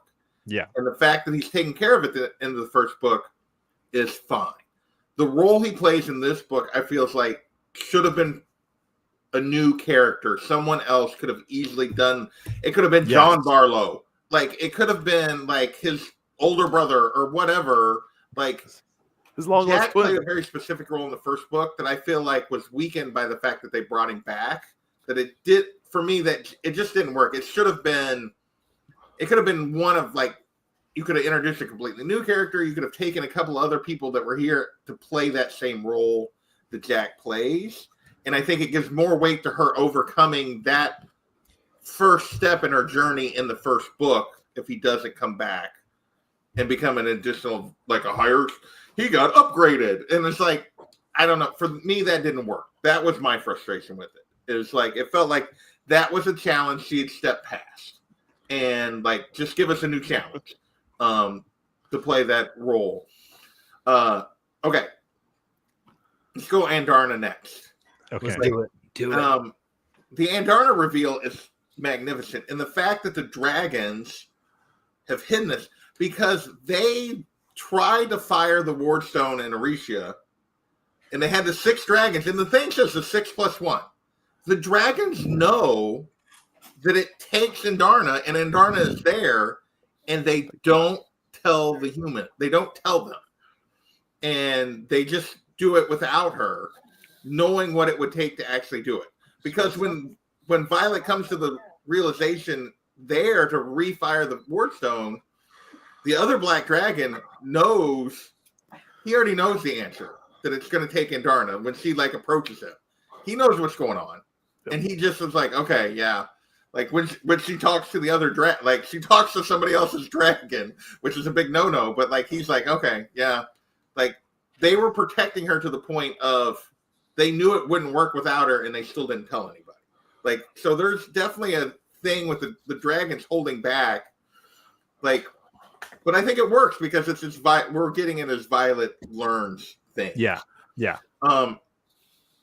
The arc with Violet's mother, I think, works really well. Like, because she's been, like, Violet basically believes her mom doesn't care at all. Like, and we see that she does. She just is weird about it. I mean, she's just like, she's had to be hardened. She's been in this role for so long that and like, she doesn't really know how to relate to her kids. She's separated herself by being General Sorrengail, that she doesn't know how to relate to her kids, even though she does care. And so I think that, the use of, we get Violet in this end, and we see, like, the big, like, one of the reasons Tarn doesn't tell Violet everything is that Violet's so willing to just throw herself away for everyone else. And we see her, she's basically, like, dumping energy into the stone, and she's like, I'm going to burn up, but I don't care. I'm just going to, like, I'm not going to stop. And it forces, like, people have to, like, force her to stop. Like, because she's just so willing to, like, throw herself away for everyone else, which is kind of what we get with Xaden at the end too. They're very similar in that way, because Xaden is like whole life is basically taken. He took the marks on his back. He took everything to like protect these other kids. And in this book, we see him do it for like a wider group than just the kids, but like just his people. But like both of them have that in them. But like her mom stepping forward and doing that, for me works really well. I wish maybe they'd had just a little bit more moments together to make it feel a little bit, but like for me that works. The Xaden thing. This is the weakness of not telling the story the way Greg's like, I don't want to hear it like Air and Fire, like, because you never get anyone else's perspective. You're only getting Violet's perspective, and then she feels like, okay, I gotta explain what happened to Xaden because Violet wasn't there. And like if you get Xaden's perspective more occasionally, or even if, to me, I feel like in those chapters, what would have worked better would have been like once we got into the main battle, even within chapters, we would jump to Xaden and Violet both. Like even for though, like even if the vast majority of the story is Violet, Violet, Violet, if you're gonna jump to Xaden at the end to show what happened to him, just tell it in the course of the battle so that you see the weight of him making that decision of like everything's going to shit. Like at this point, the wards aren't up when he makes that decision. He doesn't know that Violet's going to be able to get them up when he makes that decision. If it happens in time and you've gotten a few more, like him getting to the desperation point, if you've checked it with him 2 or 3 times leading up to that point, I think it works better than, oh, flashback, this is what Xaden chose to do. And so that's just a weakness, I think, of the way we're completely just Violet, except for these little end chapters that we get, the little capstones to say, oh, this is something that happened to Xaden that was super important, that like you need to see from a perspective. I just think that's a weakness of the chosen style, that if you're going to do that, I think you need to just insert it when it happens, and you need to build to it just a little bit. I don't know that I agree with I definitely agree that there's a solution here somewhere. I don't know if that's it for me, and maybe not, but I definitely agree that there's something here as far as the pacing and the buildup of what his decision is that just isn't there at this point. That doesn't quite work for me. Right. Cole is in the chat. Cole, good to see you, man. Refresh my memory. Does he come up to her and she notices it and then it does a flashback? Basically, there's a little bit more, but then yeah, it's like an additional little chapter at the end. That's because I feel like I'm okay learning about it. I think through like when Violet learns about it, and then just explain it. I think it needed longer than and I say 3 pages. I don't think it was a very long chapter, the Xaden point of view. And then one more page.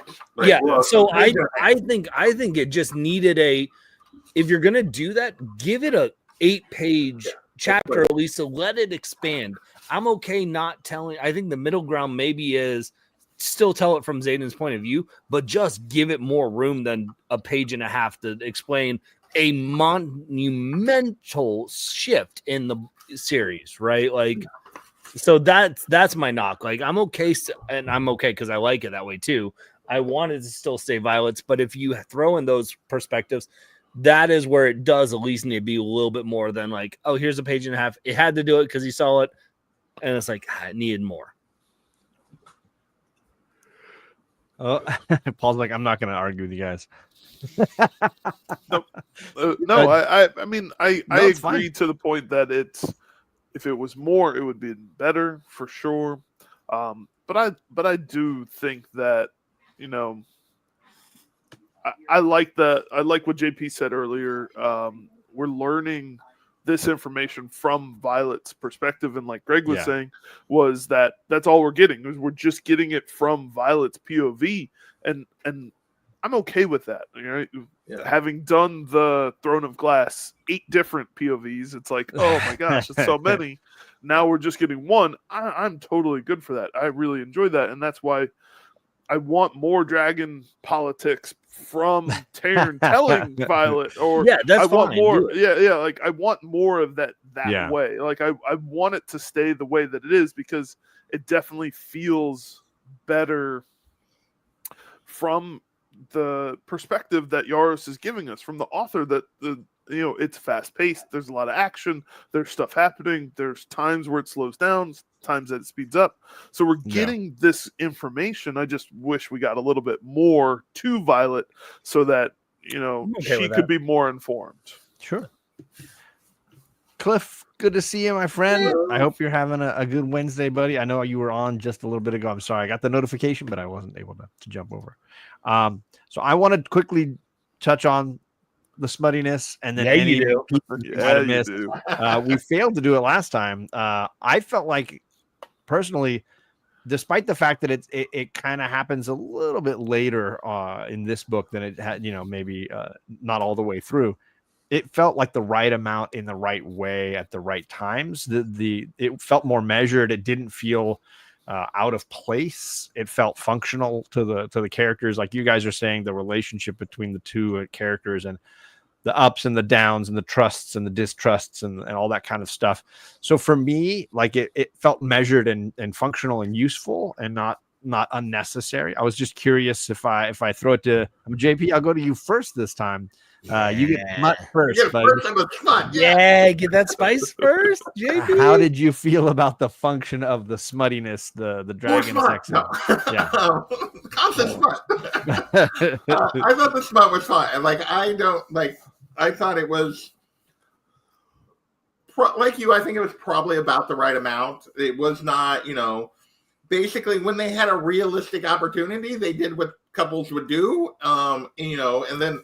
And several of the, in a couple of the scenes, the little throne room scene or whatever, is when he's, trying to deal, it comes out of him seeing her lack of confidence and lack of, her reaction to Kat, and reinforcing, no, I choose you. And so I think those scenes, for me, I think they work. I don't mind the smut. It's I know some people are oh, it can't be I think it works. I don't think it me. It's fine. It's not.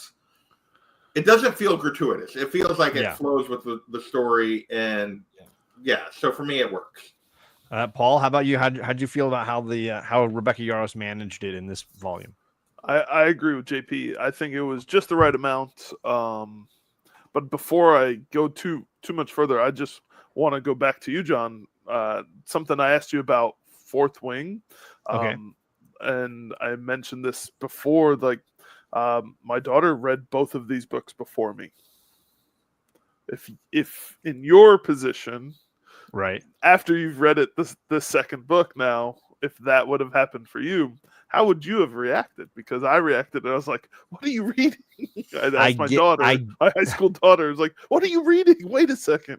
But I gave Kate Fourth Wing last week. Oh, okay. So that answers your question. I don't know that I'm ready to give it to Charlie yet. No, definitely not. I gave it to my high school. I gave it to my 8-year-old high school. Is that not? Is that not good? Because my 6-year-old was waiting in the wings. She's in the third wing, ready to read the fourth wing. Yeah. So. Does she know what the term clit means? Yeah, exactly. So I thought it was appropriate. I was reading this volume going, I just gave Kate volume 1. I don't regret the decision, but I'm concerned about where this conversation's going to go. It was the other way around, because she read it before me, and she read the second book before me. I read the third book before her, though. So what? Out of curiosity, Paul, what age? I know how old Kate is. How old is your? About the same. I think she's a year younger. Yeah, Leilani's a year younger. So junior, senior in high school. She'll be a junior. Yeah, she'll be a junior next year. Okay. And you think that this is the first exposure to this kind of stuff? Okay, I just want to check. No. But there's a difference. I'm a high school teacher, JP. I know. Okay. Yeah, it's a question of the first sanctioned.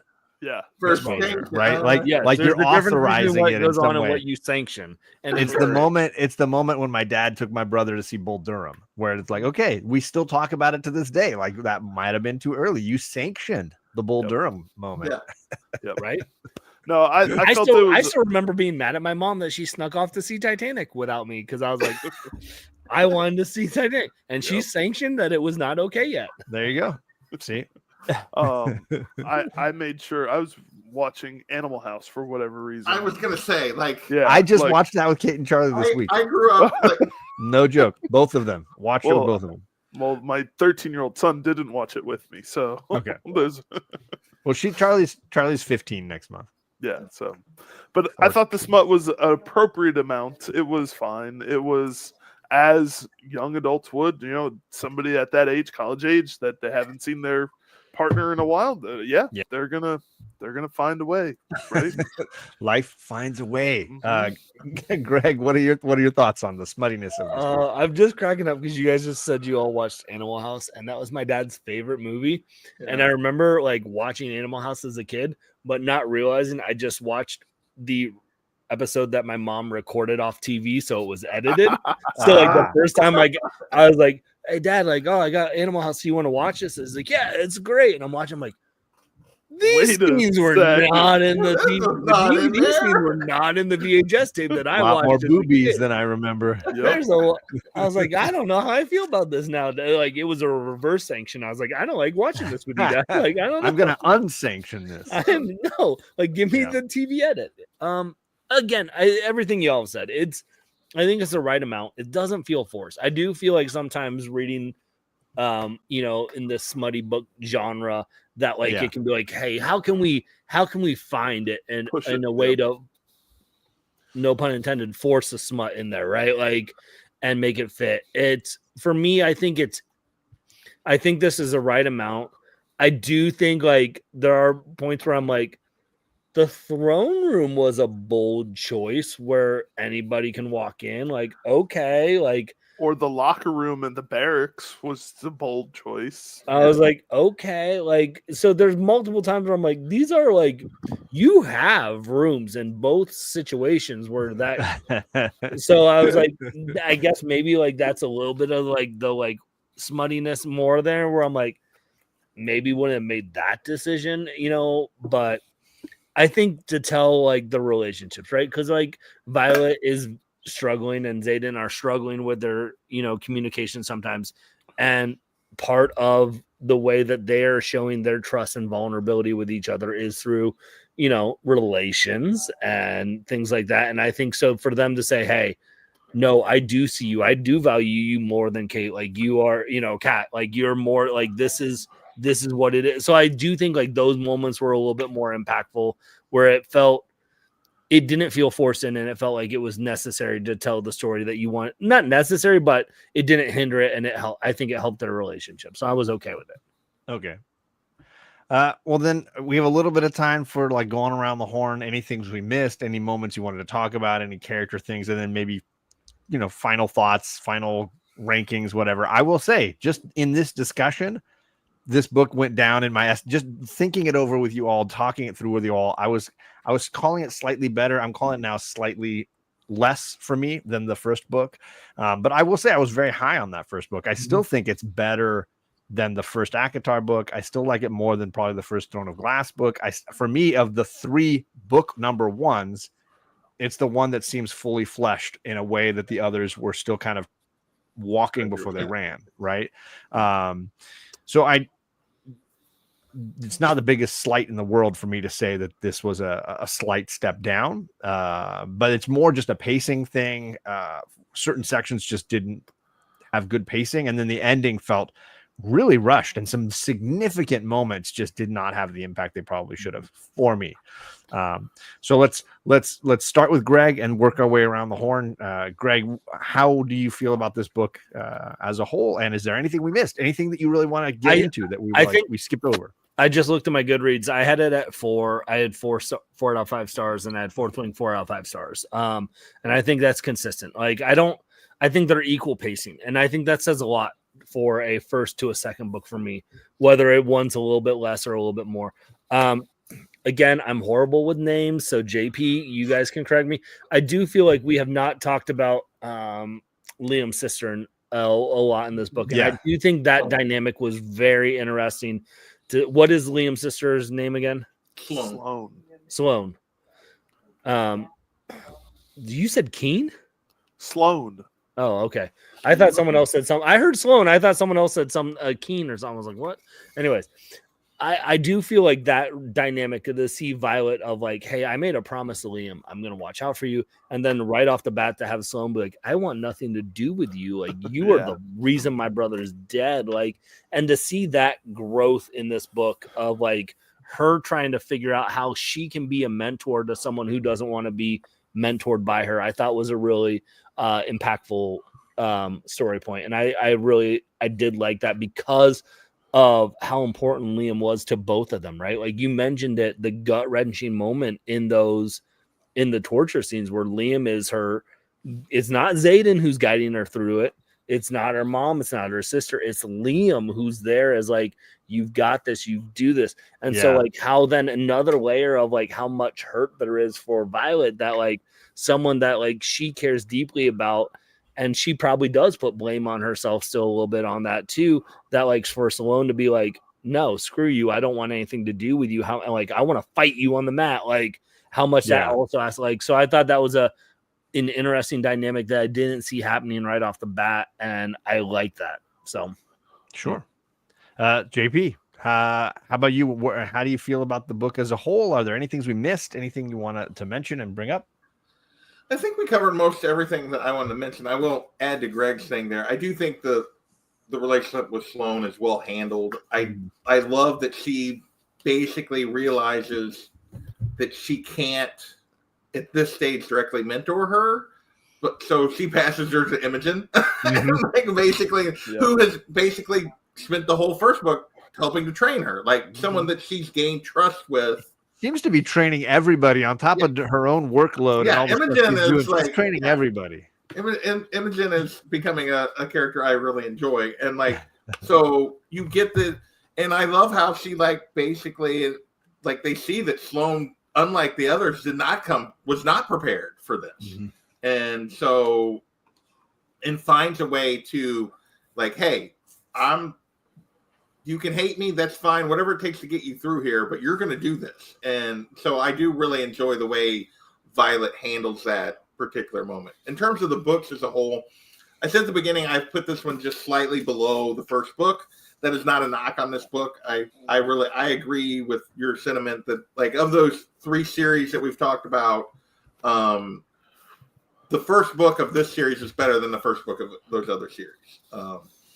Like, for sure. And I think this is a very, a follow-up that does not lose ground, does not leave you feeling wanting that like, oh, this did not live up to the first book. The series took a drop off. No, I think it does. It has some issues. I mean, it's not a perfect book. But I think overall it succeeds in what it's trying to do. It succeeds in making you like care about these characters and this world. It keeps it interesting. It moves at a rapid pace. There's not a lot of slog to it. And like there's a few choices I disagree with in terms of the storytelling, mostly Yak. A little bit of just the pacing of how Violet and Xaden's relationship works a little bit.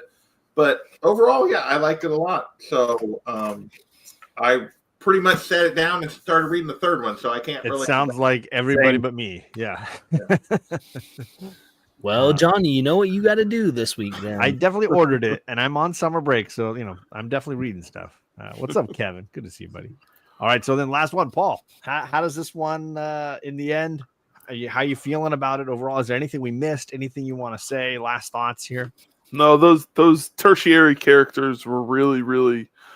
For me, made it so much easier to move through the book quickly, right? It gave enough from each of those outside characters that we don't always see every single page to continue to want to hear about everybody, But I want to ask you, John, because you haven't read the third book, what is your biggest... what do I want to call it? The biggest thing that you're looking forward to once you get to the third book? Is there like a What are your hopes and dreams, John? Yeah, that's a great way to put it. Sorry. So we can laugh at you and be like, "Oh, No, like, So Paul can go, what do you- hey, remember when you didn't like Dave? I No, wonder what if do- that'll happen, Yeah, John. what do you think is going to happen wait, let me in get a this straight third face book? Yeah. I think I told JP that I am predicting a dragon death. I am predicting either Andarna or Taryn has to die at some point. It's not fair that she's got 2 dragons. And at some point, it seems like there's an extra here and that there will be an emotional moment when she loses one of them. I'm assuming that's going to happen at some point, whether that's in the next book or beyond. I'm saying just the writer in me says, you got a spare and the story can continue and there's some drama around the loss and it would work from a character story standpoint if one, so I'm predicting a Taryn. That's the one I'm picking. By that's the one you want to die. That's what you. Okay. I'm not saying one. No. That you heard. You want Taryn to die. You want Taryn to die. I expect. My favorite character. You want the lovable grandpa to die. I'm expecting. This is your never-ending story moment, right? That's what you want. Yes. Yeah. Atreyu in the swamp. Yes. I'm also assuming that somehow we're going to get that 3rd school year at Basgiath. Now that it's the warded zone, we're going to get maybe another school year, and that this would fall, however that does. I'm interested to see what that looks like. No headmaster now. The mistress is dead. Who replaces her? Is the government willing to be completely honest about what went before it? I think I would become incredibly frustrated with a book that spent a lot of time on the government still trying to backtrack and act like, no. It's all a lie. It's just, no, don't worry. The wards are up. It's all good. And forcing Violet to like toe some line. I would get frustrated in the same way I was frustrated with the teacher who was torturing her all the time. I think that would drive me nuts. I would like a little bit more honesty on that from the expectation on Violet. So those are the only things I was thinking through. Obviously, the whole Xaden is a Venom thing. I don't know how to feel about that or what that storyline would look like because I got such a small rushed, hey, this is happening now thing. It's hard to really grasp what that would look like. And we've had so little understanding of what the Venom are and where they come from and their whole, culture, if you want to even call it that. I have a feeling that will be a part of future stories is like, what is that? How does that infection work? What is their reason for wanting to just be this virus that covers the earth or the whatever the hell they call their planet. So that's my main assumptions about a future novel. Does that help? Awesome. No, I appreciate you sharing because the 3 of us have read it. We have some different information, so sure. It just I like to hear that because the book itself, like there's so many layers. Like I can't not go back to what Greg said earlier. Sure. JP said earlier. There's so many layers to the book, the way that she writes, and it's really really fun to try to pick apart. What could be next? What could be next? Plot threads. Yeah, the plot threads are so much fun. So even more so here with Yarros than any of the Sarah J. Maas books. She really does, I think, at least try to weave those things more than others. Well, I will say I think Yarros. I think Maas ends all her books more with a conclusion. Yeah, that's very clean. It's very clean. Cleaner endings where I think Yarros has left a lot more, the first book and at least the second one with like, wait, what? Yeah. Of a little bit more than Maas has. So like, I do find that appealing. But I could also see how it could be frustrating as a reader then if you're not being able to binge. Like, sure. Yeah, the fact that we won't get book 4 for like 2 years. Is that what it's saying? I guess this one just came out this year, which is weird. Year? Yeah. Because like I remember like all the hype and like seeing all the TikToks of people waiting outside for Target to get it. And I was like, why would you do that? And then I'm like, tag nabbit, I'm gonna be that person. Think about waiting for Iron Flame for 2 to 3 years. right? That was what it was. I mean, I've been waiting on the next Game of Thrones book for a crap ton of time. So well, listen, You're not we getting already, it, we're not so we're long never, that I didn't have kids, and now my kids are starting to watch the show. That's how far we've come on that. We're never getting that book. My daughters are now 5 episodes into the first season of Game of Thrones. Now, talk about the longest first season in the world is the first season of Game of Thrones. I always felt it follows the book pretty closely. And the book is so long, like you have to like reread the first. As long as you're saying that they're on the same page. I like the first season. That's probably the one I've watched the most. No, I like it too. I love it because I love the books, but it's such like I've tried to get both of my brothers love to read, love to watch all the same kind of stuff, and they still have not read the first book of Game of Thrones. Just watch the show. It's the same. It's basically the same. And then they have, but they've never actually read through the first Game of Thrones. But the other books, I feel like, have a lot more that the show doesn't have. For sure. So I watched the first season, then read the first book, and then read all the books, and then watched the rest of the show. That's how I went with that one. I read all the books first, and then I watched the seasons as they came out. Sure. Well, I don't want to keep you guys too late. We definitely plan on doing Onyx Storm when I finally get around to reading it. I know we've all now read. I've read it. Out of Assassin's Blade, now we've all read that as well. There's a future show on Assassin's Blade coming up. If you're a fan of Sarah J. Maas, that's the next one there. JP has already read on to the book after that. Oh, I have. The next Throne of Glass one, which is I don't remember the title of off the top of my head. There it is, Queen of Shadows. I have not read that. These guys are all now deep into Matt. I'm 150 pages. Is it Dinniman? Matt Dinniman's Dungeon Crawler Carl, and I have that first volume. I plan to take on with me to the. Greg, which one are you on? Book 5. It's 700 pages. Book 5, 700. Oh, I can't wait. Can I just ask? Do these even have smut? No smut. No smut. Smut, bro. Non-smut series, bro. This is book 5. This is book 6. It's 800 pages. Oh my god! I will say though, no smut in these books. I am more excited to finish reading this series than I am going through. I'm reading Quicksilver right now, which has smut in it, and I'm just like, this is way better. I'm excited for it. Where are you at? I got 1 through 3 done. You're 1 through 3 done. Yeah. Okay. The next few Beards and Bourbon will definitely be Assassin's Blade, Onyx Storm, and Dungeon Crawler Carl. First book, I can't remember. Is it just called Dungeon Crawler Carl? Yeah. That's what the first one. I read book 2 and 3. Anybody wanting to read along with us can definitely dive in and check in on those books because I think they're worth the time from what I'm hearing from everybody. DCC only comes though in hardcovers. That's a book that you can buy digitally and read digitally, or you can get the hardcover. Those are the options. Yeah, but it's worth it. But you can read it Kindle. Like Kindle, you can get them all super cheap if you're digitally reading them. Yep. No, I'm a physical reader, so well, I've committed to this, and which has been an expensive commitment with them dropping a book every month. Yep.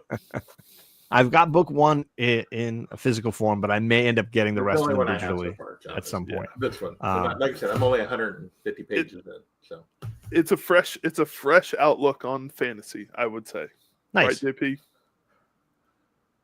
Yeah, I mean it's different. Yeah. Let's not derail this and get off. We want to get people out of here. Back to Dragon Smut. Sorry, my bad. All the links for all these gentlemen future shows, John. We're getting down them below, so they watch the future episodes. I can't promise they're watching this one, although I do have 12 people watching right now, so I'm very thankful for those 12 people. I hope they hit the like button, subscribe to everybody's channels. Hi, Stacy. Everybody's making great content here in the team, and we're gonna be back for more Dragon Fairy Dungeon Smut, maybe Dungeon Not So Smut in the future. So definitely go to your bookstores, get your Kindle out, and read up with us because we will be back again soon. Thanks, everybody, and we'll catch you again next time. Have a good night.